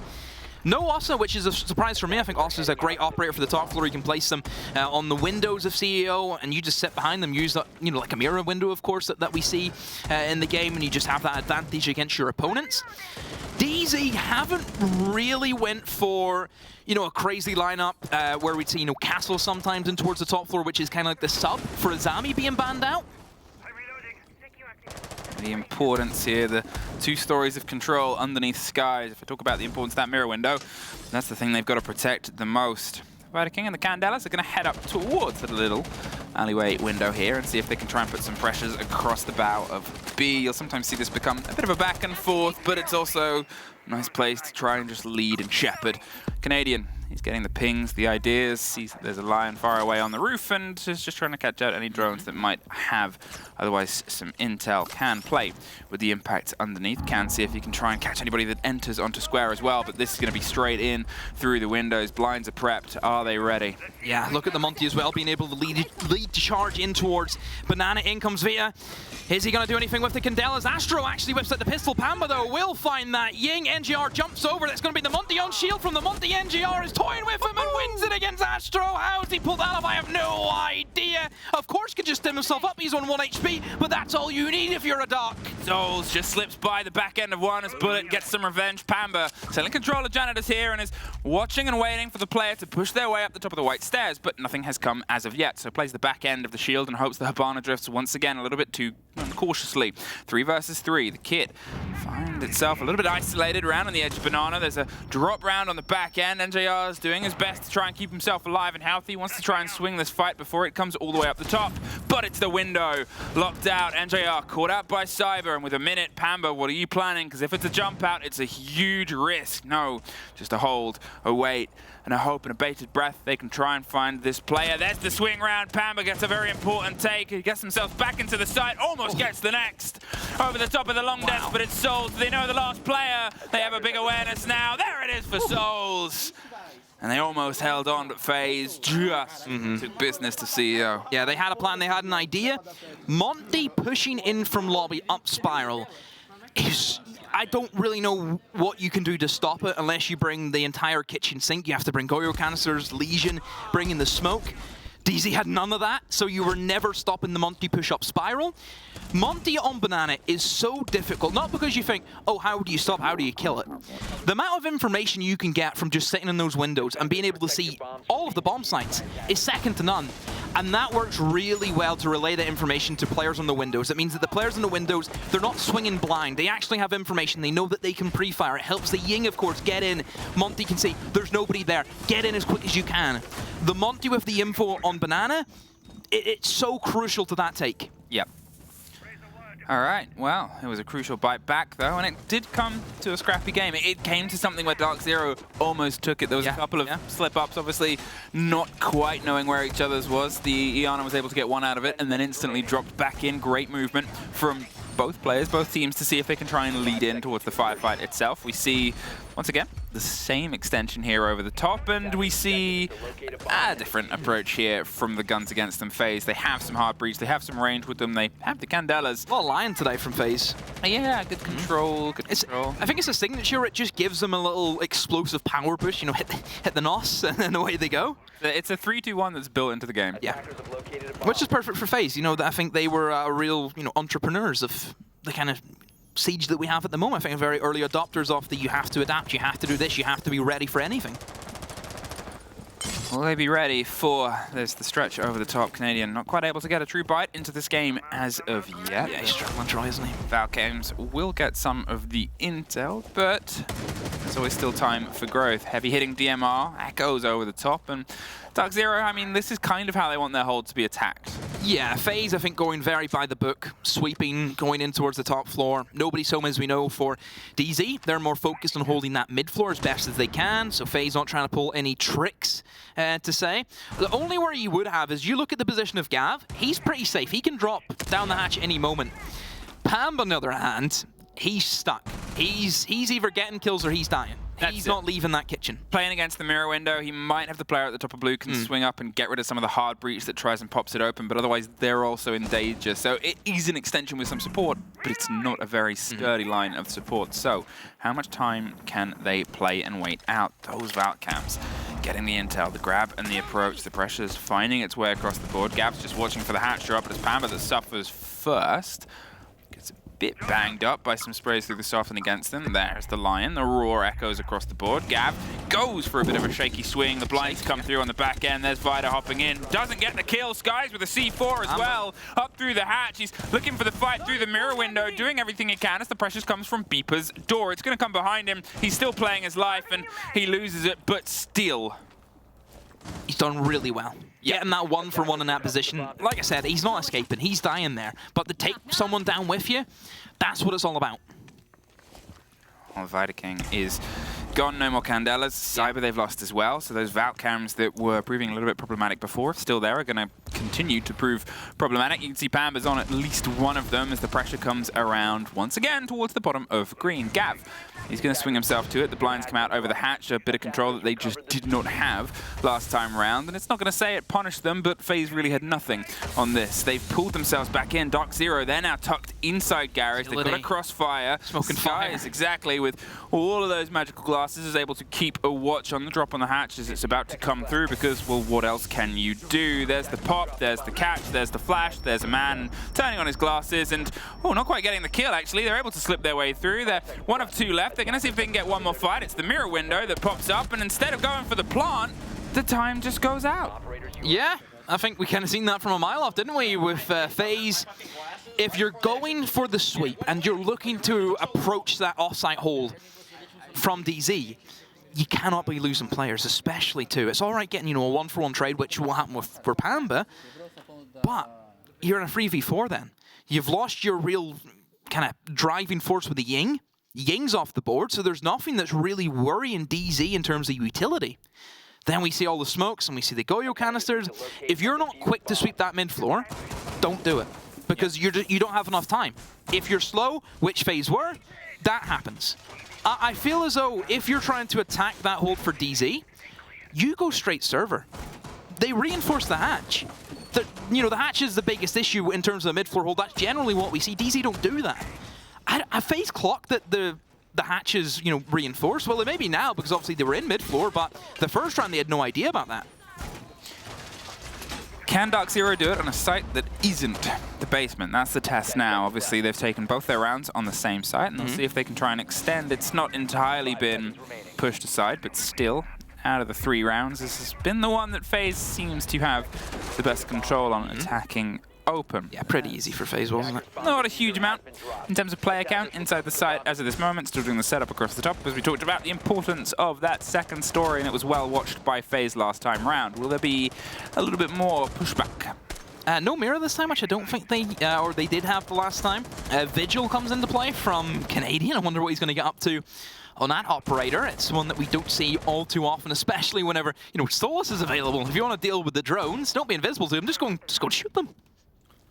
Skies playing close around Kanto, hoping somebody drifts up onto the windows to see if they can say hello and wave them goodbye, but it seems like there's pretty direct pressure towards the quad wall. Soul's going to head up to the top window. Cyber has the kit just tucked around by the quad wall. They're droning it out. They might see if they can get a quick slip through. There he is. Yeah, look at utility. There's cap cans just tucked around towards the side of the door as well. Cyber wants to see if he can lean on the fight. Bullets on the back end. They're going to go for the double-timed push here, and yeah, I think it's another quick play. Blinded and swung around. Cyber's able to win it out. They've got the drop on the hatch. They're going to see if they can try and bite back. And Canadian, a huge kill on the Bullet. Canadian, he's inside. Skies and Gav get one of their own. There's at least one back for the guns of FaZe, but Cyber is isolated. He's in danger. He needs Souls' support structure, and he still has the kit in his pocket. The pings on the player. They're above the hatch. That's the risk. As soon as he puts his head down and the call comes, then it's suddenly a 3 versus 1. Currently, it's a dead man's game. The plant goes. The audio should echo in the silence that we have. He's not being tested, and Souls gets Skies. Can DarkZero try and dig their way back round into this Gav? He's got the slow creep round. He's looking for the fight and hope he's gone uncontested by the single player. Inside, Tellers in the swing. That's the attention from Amber. Buys one way, gets him on the other. 30 seconds. There's still one player left. And, they almost get the first strike and swing. But it's Gav over the top, and they have time to get this kit and pull themselves into the lead. Oh, quality. Quality all around from Pamba and Gav. FaZe, I had a feeling. I'm seeing an Ash with a diffuser. I had a suspicion they were going to try and go for something pretty quick. Pamba, that kill on Souls, he's hit some really good shots today. Oh, yeah. Really, like round-defining shots. All credit to him. I think he's been very, very impressive and keeping his team in it. I mean, when you need to show up, you need to show up, and they're showing up right now. DarkZero, they find themselves 3-2 up at this moment in time, a position that they haven't really had in the showdown. They were getting closer to eking out an even half in the previous map, but just fell short of it. So this could be a slightly different story. If they can get on the other end on their opponent's map with the 4-2, maybe a bit of energy might start to spark as they head over to their attack. Still worried. I'm still worried. You're always worried. Reason why is FaZe got 2 attacks, which I think is really good for them, considering DZ, I think, on the attacking front, have been a little bit too slow, and Bank is a map where you cannot afford to be slow. No. If you're slow on border, what does that say? How's that going to work out for Bank? Considering as well, you're going to have to go against Goyo, Smokes. It's going to be tricky for DZ. This, I think they need the 4-2. I think they need to give themselves as best of a chance as they can. 4 technical repicks there. The Hibana went back to the Hibana. For a different approach here. Onto Tellers, probably statistically the rarest scene of the sites on Bank with the current meta. It's a little bit awkward. Let me tell you why. Yeah, go on. The reason being is the top floor.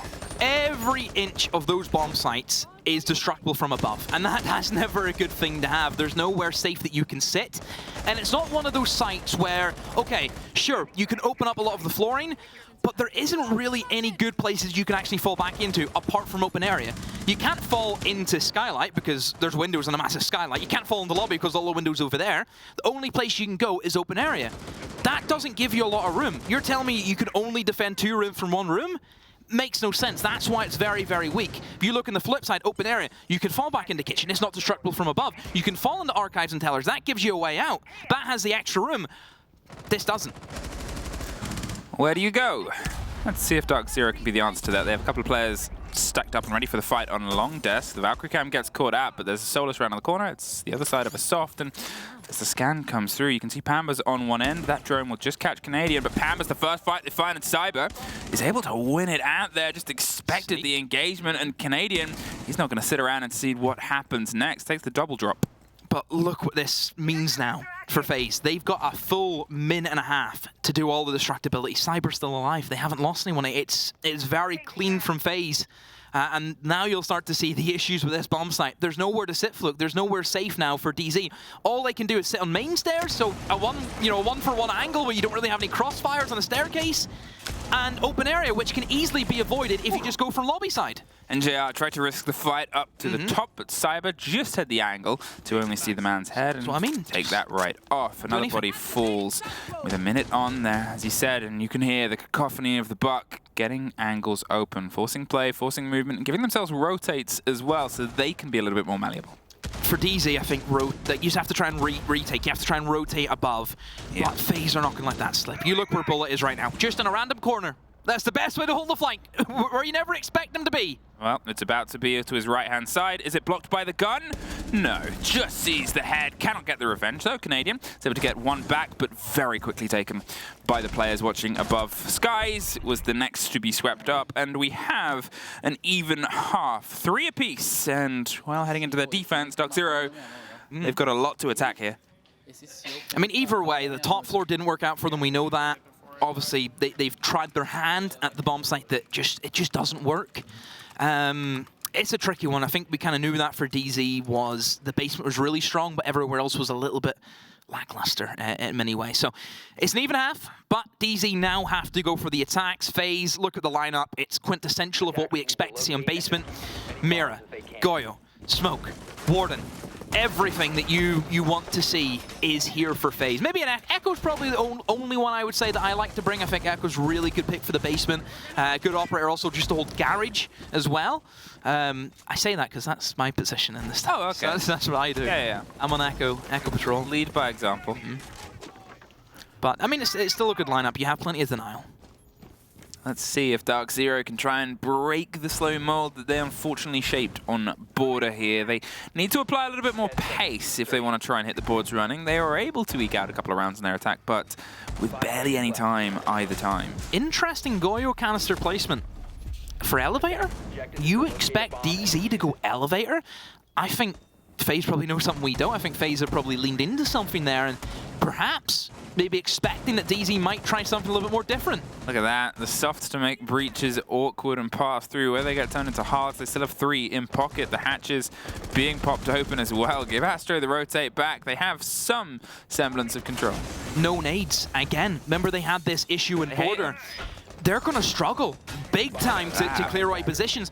Honestly, if you're FaZe and you see the lineup that there's no nades, you start holding server stairs, you start holding server rack, you start holding the positions that you would get naded out from that are so strong if you don't have nades. This setup, both mirror windows, just on the other side of the red corridor, can be peered into if they get control of garage. It's a bit of a swing round here. But if you do those mirror windows, you have to have a lot of confidence that teams are not going garage. Yep. If a team goes garage, those mirror windows are useless. But if you have garage control, it means that if someone drops red, you're no longer going to get toasted now. Yeah, you have something, but it's a bit of a risk. It is a risk, but if it pays off, it's beautiful if it works. Let's see if they can try and buy as much time as possible. As I said before, they are still soft, the server walls itself towards the site, which is a lot of teams' default approach here. They've made them a little bit open, a little bit awkward, and they're hoping that they just sort of turn into the cacophony of bullets that can be offered by a mirror window on the far end. I bet you any money, Canadian's going to walk in the server, see the mirror windows, and just walk back out again. Because there's no point. There's no point. What can you do against that? I think DZ need to get some drone work in, but then this is where the mute pick probably comes in. It stops him from seeing the setup. Canadian's actually found a wild Astro. What's he up to? Yeah, Astro sort of saw a second and a sliver of a body, but came back into the face of a DMR. That was only going to really end one way if you're going for that sort of swing round against it. Canadian was set up, prepped and ready, and they pulled back instantly. They made sure that they had a reevaluation of the push. There's the break. And it's coming as a default push would. The blue hatch is open. They're still eyeing up the soft walls on the back end. Skies is now droning out the far. They'll get the read, they'll get the call. Look at the time though, 50 seconds. You still have the smokes to go through. You still have the canisters to go through. This is what I worried about with DZ. Remember, you just can't drop into A now because the mirror windows are set up this way. So if they do hot drop into the site, they're going to be smoked. There's the drones, there's the bit of support that's coming through. 2 drones just rolled through garage, and at that point the warning signals are like, we've got to try and put pressure onto this because we think you drop, you die. See, I mean, you realize that. Pull back.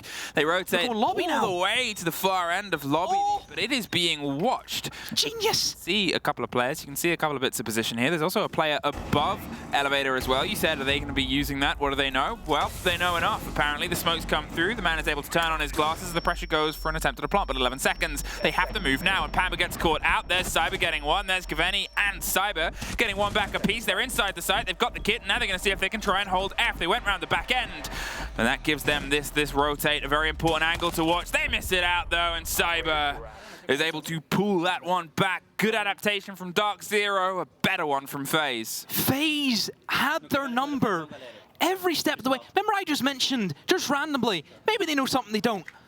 They did. They didn't even just know something they don't. They knew what the plan B would be. Mate, they read them every step of the way. Genius from FaZe, knowing that if they see the double mirror windows, they were like, well, what do we do now? Skies know we can't hot drop. Oh, let's go around the back. Oh, this is where I have fun. This is where the fun begins. This is what I enjoy. DarkZero, they were close though. And that's something that you can't really take away from them. The plan B still almost came together, regardless of the preparation that came down from FaZe. It was, I believe, a 2 versus 2 at the end there. They just had themselves in one position, and there's a lot of angles to watch at that. But the kit wasn't too far away from being planted as well. There was a difference of a second or two between a 45 count and out or not. So, DarkZero, you still got to keep that under your belt and see if you can try and apply the pressure here. Obviously, the only site that you really found continual success was that site. It could be the same story for FaZe. Now's your chance to prove it. Still feel as though DZ, with no nades, is really letting them down. They've got to be one of the few teams that over an entire series, not just like a map or an attack, but over an entire series hasn't opted for any nades. Again, I just think about the IQ. Like, is that what's really holding them back? You know, obviously they respect the Valkyrie. They've brought it every single time, but I keep mentioning you don't have the same utility clearance with the IQ as what you would with nades. It's probably the only thing I'd say about DZ that just, it really, you know, confuses me in a sense. I'd love to hear, you know, why they're not bringing nades, because everyone else does. I would. You would. Yeah. They've obviously got themselves pockets full of flashes and soft breaches alongside NJR, so at least they have a backup plan in case the buck goes down. He might the first fight. Is Cyber up top on long desk. 2 drones make presence. There's another one watching from stock as well. They had a lot of eyes, and he's just going to Ramadash his way out of that. He can open himself up. Rotate will, by the sounds of it in the distance. And DarkZero, they've got a tumultuous clear here, but a clear is only as good as you've got eyes and Norix in this map. Again, DZ, still half the round to go. They've got themselves in the building, which is a good start. There's a Falcam, and a C4 is present underneath those windows, as often is. Let's hope Pamba does his job. I mean, if you're getting C4 from Valkyrie information while bringing an IQ, there's serious worries. Yeah, it's known as a mistake. Thank you for the sum up. NJR using the buck, making sure they can get this broken open. There's obviously still, as I said, the dangerous C4s. 3 of them in pocket and back over the top. They almost see the side of a player. The C4 just misses, but they're going to lean into the fight. No, NJR gets a bit of revenge for how they were dropped on the reverse vertical when they're on their defense. This time with the lead into the buck, they're able to make that stick. Here though, Souls playing on the back end, a minute left. They're starting the shepherding work from above. Also, remember, they can only open up one hatch. They either open up janitor hatch or they open up the corner desk. That's all that they can go for. They're really limited just with the lack of heart breach. No heart breach gadgets from Buck, for example. This could prove really well for FaZe. Vasher knows that hatch in the corner has never been opened up. He can play from a really nice long angle.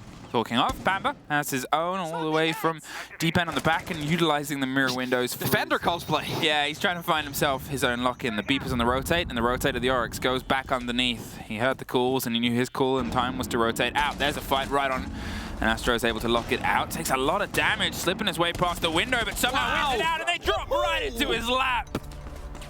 Brilliant. Astro. Just right place, right time, isn't it? They're tossing themselves at him. I mean, you couldn't have asked for a better place to be there. The engagement came from the opposite end, and, well, they were pushed for time. DarkZero Easy once time. again. Yeah. Time is becoming this ever-ticking problem. It is the one of the couple of things true in life is time will forever keep ticking. It's the worry I had with DZ on the bank and attacks after what we've seen in Border.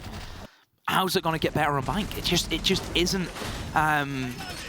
Again, lack of heart breach, lack of nades. No, I'm just not vibing with it. I'm just not. Oh, I think they heard me. And Jar with Diana. They might not have nades.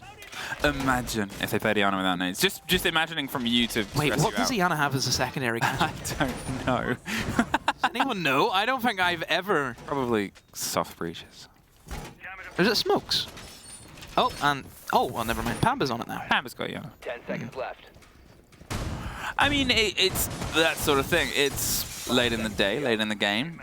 It's still I actually need to look it up. tricky. It's actually annoying me that I don't to get a catch, but I actually have one job and I can't even do that. Remember what yeah, Yana fired.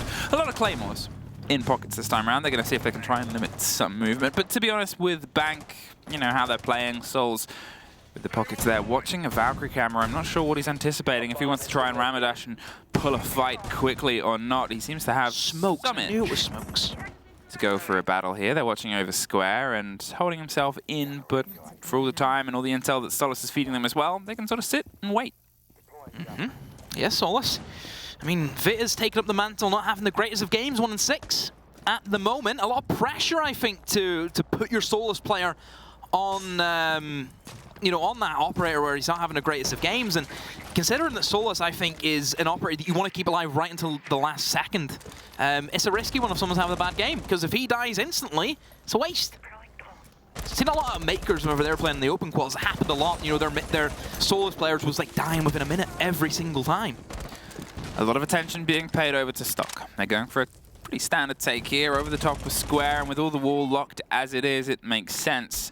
Fighter is underneath, but apart from scanning and getting an idea and doing a little bit of impacting, not a huge amount that he can do to intently stop this. NJR goes to put pressure onto the windows as Astro's sort of dancing around the idea of a fight itself, but as I said, with that wall, with both pairs entirely locked to the top of square, it should be DarkZero able to get control and start getting this popped open. More than enough hard breach, more than enough range.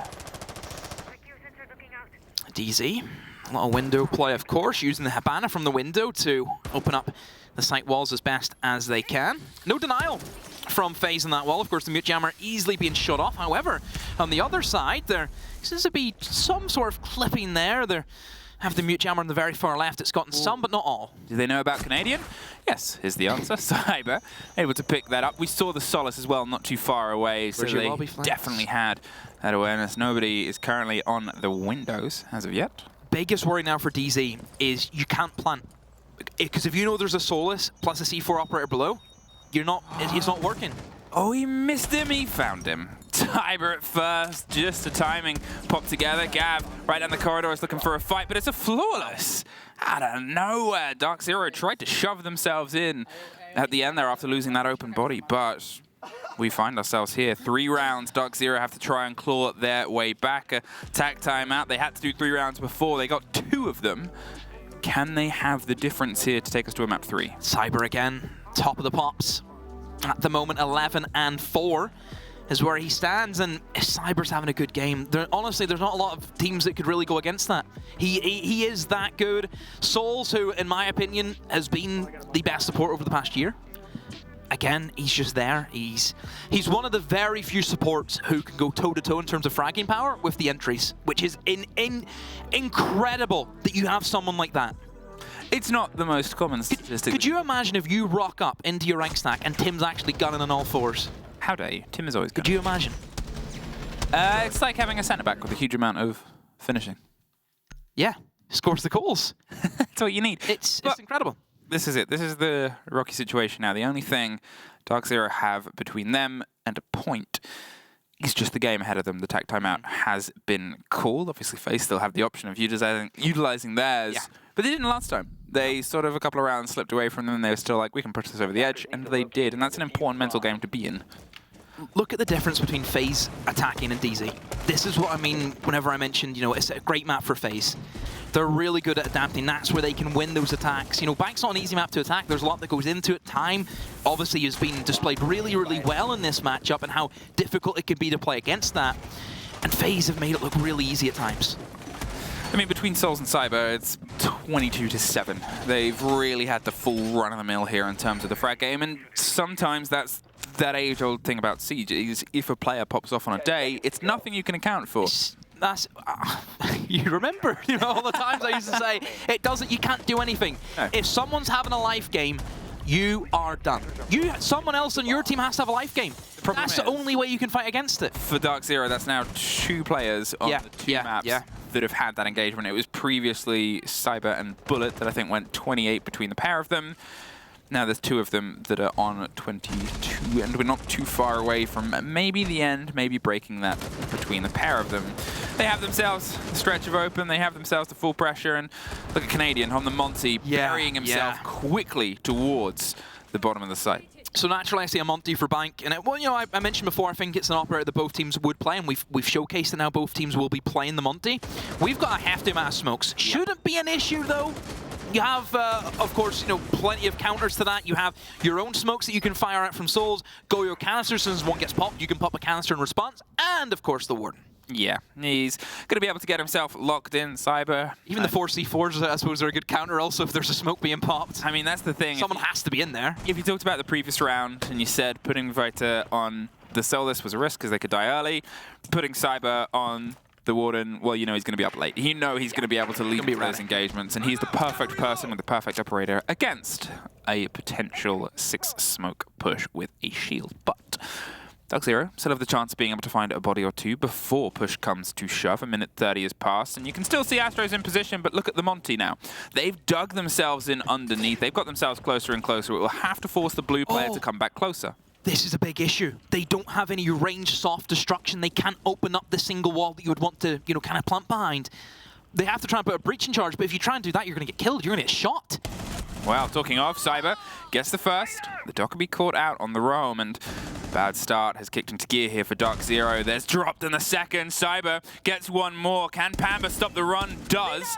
A very important kill, but at the cost of 2 of your players. The Twitch is gone. Those mirror windows will stay solid unless Skies can get the pop round. If it's not covered, the Monty will hear the beeping. The fire buys them a second and allows them to live a little bit longer. The flashes come through. They pop their way back round. They can't get the cement on the kill. The mute jammer and the shotgun gets a lot of damage to the wit, but all 3 of them are putting pressure here onto Astro, and surely he gets caught. There it is. 40 seconds, and now focus might be able to be paid towards the site itself. Canadian buries himself deeper and deeper. The fire gets popped behind him, has to go a little bit closer back. They still have 1 by the default plant as well. You can see it's popped off, and that's 15 other seconds wasted. 2C4, 3 smokes. Still plenty in the tank for FaZe, and I just think DZ, they're out of options. I think they have to try and play for the kills. They cannot play for the plant. They'll never let that happen on FaZe's side. Well, here's the flashes, here's the movement. They don't have the man with the glasses, and they have the cover, but the smoke is causing a couple of problems. It's kind of chaotic right now, and look at the health just filter away from DZ. Pamba is gone too. And that is a 2-0, 4 points, and FaZe finally put the game down that they were expected to do, that people wanted them to do, and DarkZero unfortunately cannot quite find the gear that we want from them yet. The bounce back from FaZe was everything. That is the true test of a great team. If you suffer a heavy loss, which they did against M80 yesterday, how do you respond? And they have put on a great showing there. That bank, those final 4 defenses were great. They knew what DZ were doing every step of the way. DZ didn't have an inning in those attacks. And that's that sort of trade-out. That's that very risky position at this point, because going from a win to not pulling any points to how this group is starting to shake up with the new point system, I mean, things are really going to turn into a bit of a bloodbath as we progress through the days. 4 points, which is very important for FaZe. Obviously, they took a point yesterday, so that's 5. For DZ, don't even get anything. They're still stuck in the same points they were yesterday, so a bit of a wasted day for DZ. Well, a wasted day for you to talk about on the desk alongside a couple of others. Oh no, you're not. You're done for the day. No, it has to be done. As am I. We'll see you after a quick break.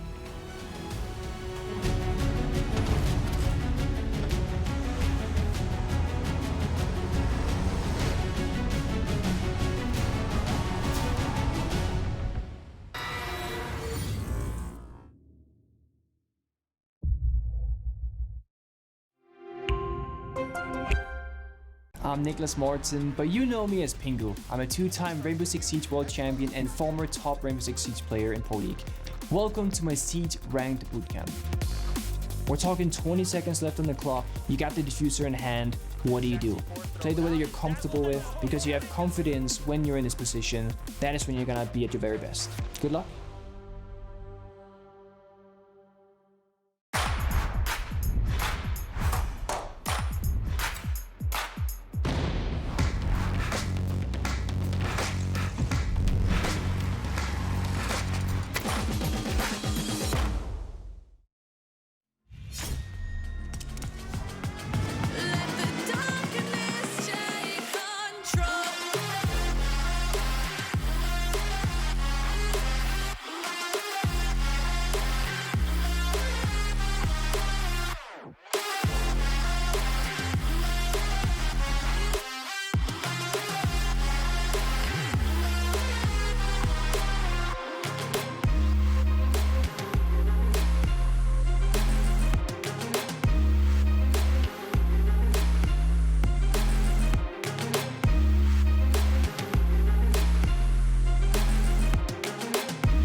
Well, not a very strong showing for Secret, just to be candid.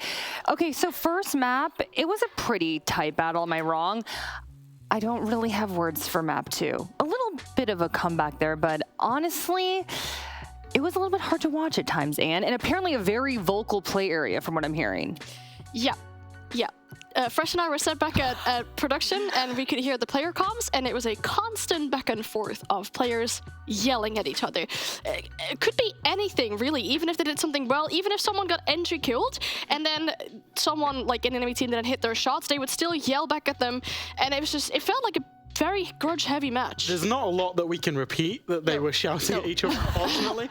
But there were a couple. One of them was go back to FPL Doom, and there was another one that was Murat during the timeout, Mr. Officer during the timeout said, "We're better than this, boys." Yeah. Savage had his headset off and he shouts, "No, you're not." And it was like theatre over there. Oh my gosh, the intensity, right? Yeah, I think it was a very emotionally charged map 1 for both teams. Yeah. And speaking about map 1, we have the summary up on screen right now. And actually, that is map 2. Excuse me, I'm sorry about that. We'll just go into map 2 then. So this was Secret's map pick. Oregon wasn't Borgen.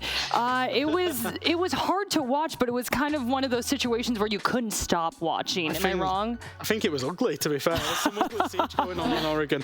And I think we did talk about that, how emotionally charged that first game was. And I think particularly Secret is that they put a lot of emotional energy into winning map 1. As soon as they didn't, they found it very hard to recover. That, you know, in terms of that fortitude that you need to try and recover that. Obviously, they went 0-6 down. Tried to drop a little comeback in there, only got 3 rounds on the defense until Heroic finally took one. And yeah, I was saying to Anne, you know, quite early on in Oregon, I think the writing's on the wall here. So, I mean, frankly, this was almost a blowout. They did have their little comeback at the end there. And was this a mental breakdown, mechanical breakdown? Would you say both?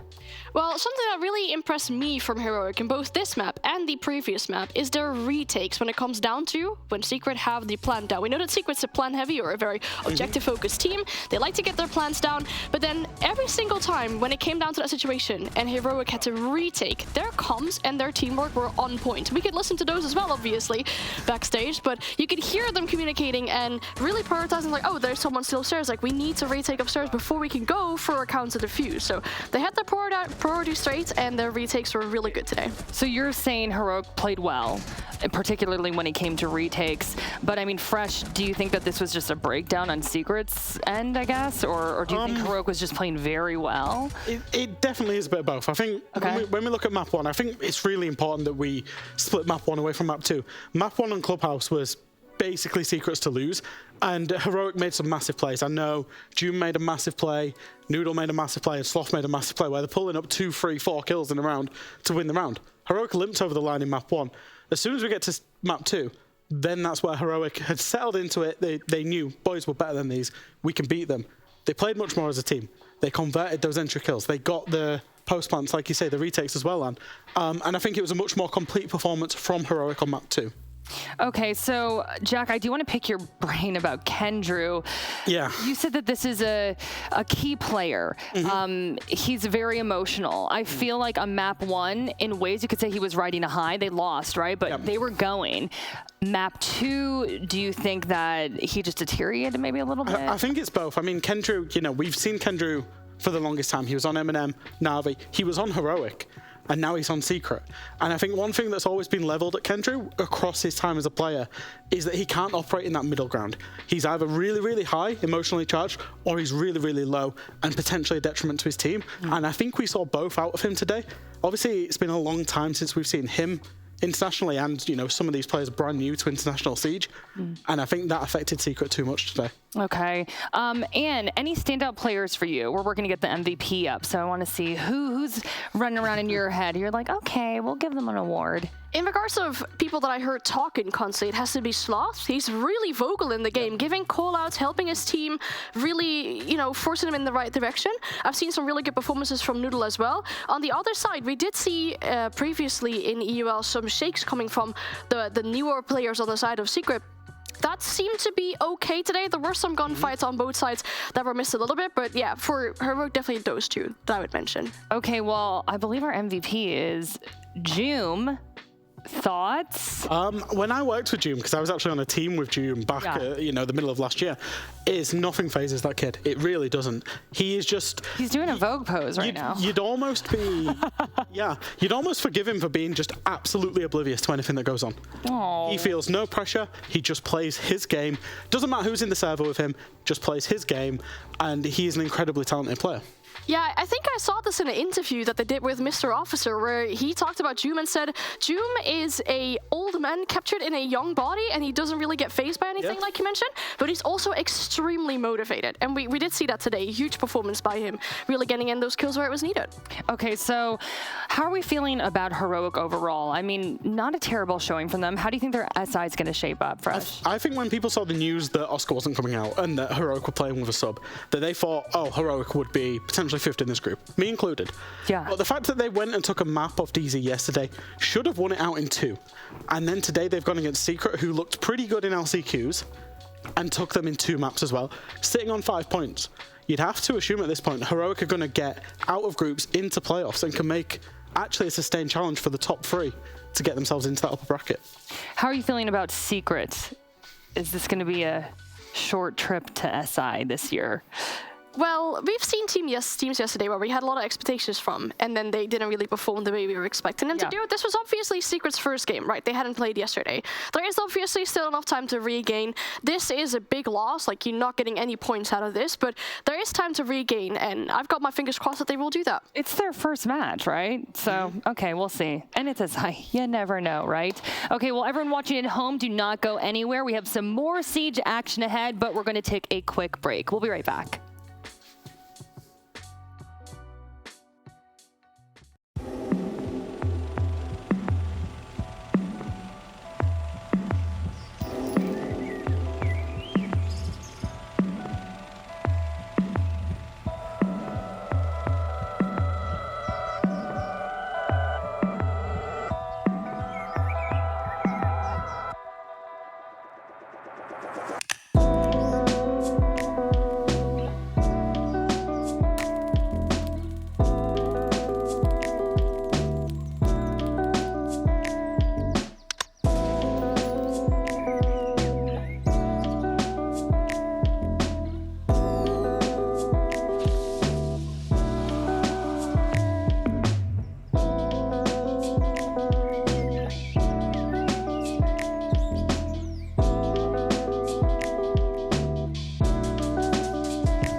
beats DarkZero in 2, and what are you doing? Just looking for the attacks for DarkZero, Jackie. It seems like they've all disappeared. Couldn't find them at all on bank. Jacob, are we gonna have to deal with this? We're gonna have to deal with this. My new favorite toy. I've been dealing with this for 2 years. Okay, moving on. Thank you for that bit there, Jesse. But you know what? I want to put you in the hot seat first because you've been fired up about FaZe, and boy, did they deliver. Yes. 2 mapper on DarkZero, so. It's what we wanted, right? And we're starting to see this team Jacob starting to pop off. He just gave you the eyebrow. It's what some of us wanted. Honestly, I think even if you wanted DZ win, if you thought DZ was going to win, I think we at least wanted to see FaZe showing up in a better form than they did yesterday, because this was the FaZe that we wanted to see. Obviously, they had all of their players stepping up this time around. We see their stats on the screen right now. We're seeing everybody playing a part, and Vitaking particularly not popping off, not having the greatest of stats all around, but he doesn't need to. He's playing that support role this time. This was such a big question mark. The fact that Heroic beat DarkZero on border when it was their map pick yesterday, it was their map pick today, and that was a case where they said themselves it was a slow start. It happened again 2 days in a row. I looked at the border pick when the map bans came up and immediately was questioning the decision making, because surely there are other options on the table for DarkZero to go to, but they know that FaZe Clan play border often enough. They know that they should be able to take them to that map and do something substantial. It was only good for 5 rounds, and I hate the fact that we're now looking at a DZ team and thinking 2 days in a row you've gone to the same map. Let's try to not do this again in the future, boys. Just take that off your plate for the rest of the group stage at least. The defenses as well, right? I believe it was 2 defenses yesterday that they won out of 6, 2 defenses again today. They really can't seem to lock down this site or this map, and I get it. You know, it's attacker side of map, it's border. It's a tough site to hold sometimes. However, certainly DarkZero struggling on that aspect in particular, ran it twice and didn't really manage to find those adaptations last night. So maybe put it on the back burner for now. We'll see what the rest of the tournament looks like. Jacob, so you're basically insinuating that right now DarkZero is dealing with a rocky start for SI. What do you think is cracking with them right now? Is this a mental game, mechanical, synergy-wise? Like, what do you want to see them improve upon? I mean, it's just the way they're calling things. Troy even tweeted a couple minutes ago saying that this series was one of the worst he's called in a long time, and I think that definitely showed in the way that their attacks took a really long time to get going. They would either be too methodical and get to a point where they're executing in the last 10 seconds, a la old DZ syndrome from way back when, or cases where they're trying to move even too quickly and FaZe are reading them every step of the way. Map 2 was exactly the same thing. As the first time we see DZ attack, it's downstairs in lockers. They're trying to attack in one direction, then, you know, 30 seconds left. Let's make an adaptation. Let's try a vault drop instead. FaZe go from one defense to another defense, lickety split without there being a delay. And it means that when DarkZero try to go fast, they get hard countered. When they go slow, drone everything out, take control like you're supposed to, they get hard countered. It's that exact same philosophy. FaZe are reading into everything they're doing without having to really think about it too much. And no matter what map DarkZero was going to pick in the beginning, it might have ended up being something similar to this. We didn't even have to talk that much about Vitaking and whether he was doing good or bad, because it was a matter of whether DarkZero would show up, and in this game they simply didn't do that. Okay, well, I do want to pull up the map 2 summary really quickly, and Jesse, FaZe undoubtedly dominant here. Yeah. So, you know, we're kind of picking on DarkZero a little bit here, but FaZe is performing well. They're playing good Siege, correct? Absolutely. I think, you know, you got to focus on those defenses, winning 4 in a row to end out this game, 5 if you include the last attack. I really do think FaZe are doing a great job of reading what DarkZero were doing. Obviously, that adaptation on the first CCTV defense that they were able to pull off in the bottom floor, then even that one afterwards, the top floor roam from Souls and from Cyber and Astro, who were managed to do so well, holding down cafeteria and then on server stairs as well. Just really strong setups that DarkZero were struggling to get into. And I even think on the defense, or on the attack, FaZe had a good idea of what was going on. They were catching the flanks. They were being able to, you know, kind of position themselves in a good spots where it didn't feel like DarkZero were aware of where they were going to come in for those fights. So the intel game, the awareness from FaZe Clan just seemed really strong all around. There's something interesting that Demo brought up. One of those rounds, it was open area where Astro throws himself at a couple of guys who were dropping down stock hatch in map 2,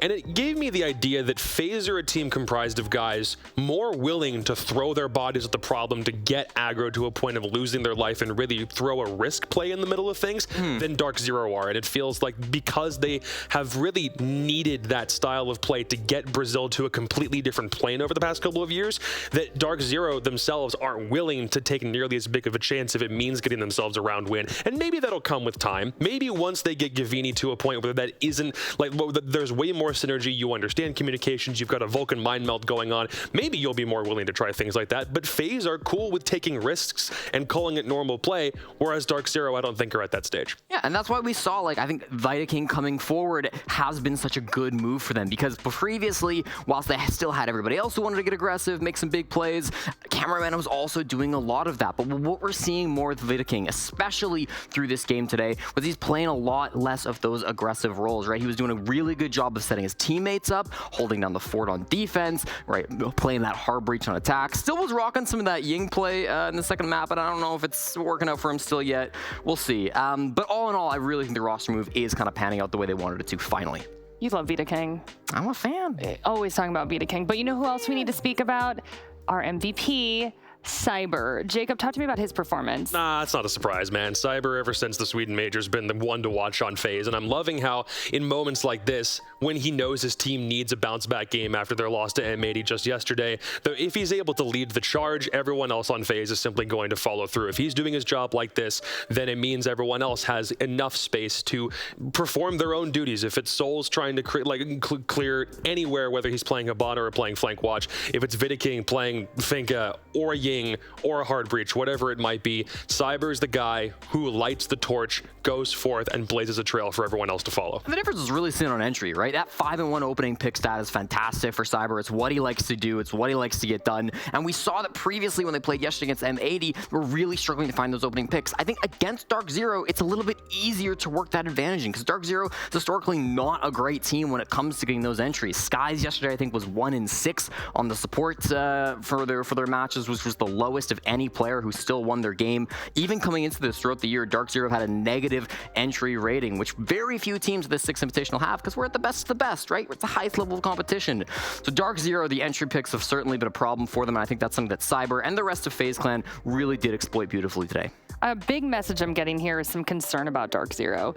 Jacob, let's talk about their future here at SI. Are you feeling confident about it? Are you like, it's too early, I don't even want to say anything? What are your thoughts? I'd love to say it's too early, but we're halfway through their group stage already, and they only have 3 points to show for it. Sorry, they have 4 points to show for it. Sorry, no, they don't. Think about the amount of points that DarkZero have, and it's not as many as they need to have through the first 2 games. That's more the point. You're looking at a team that came in with high expectations, figuring they'd be able to incorporate a new guy very early on. But the thing with DZ is historically, once they make a roster move, it takes a really long time for them to find a form or figure out exactly how to utilize them properly. That might still be the case here, and that's also the risk that you run with making a roster move in this transfer window right before the Invitational. So if FaZe Clan were 2 or 0-2 down, we'd be criticizing the move about Vidaking a lot more, wondering if it was a little bit too premature.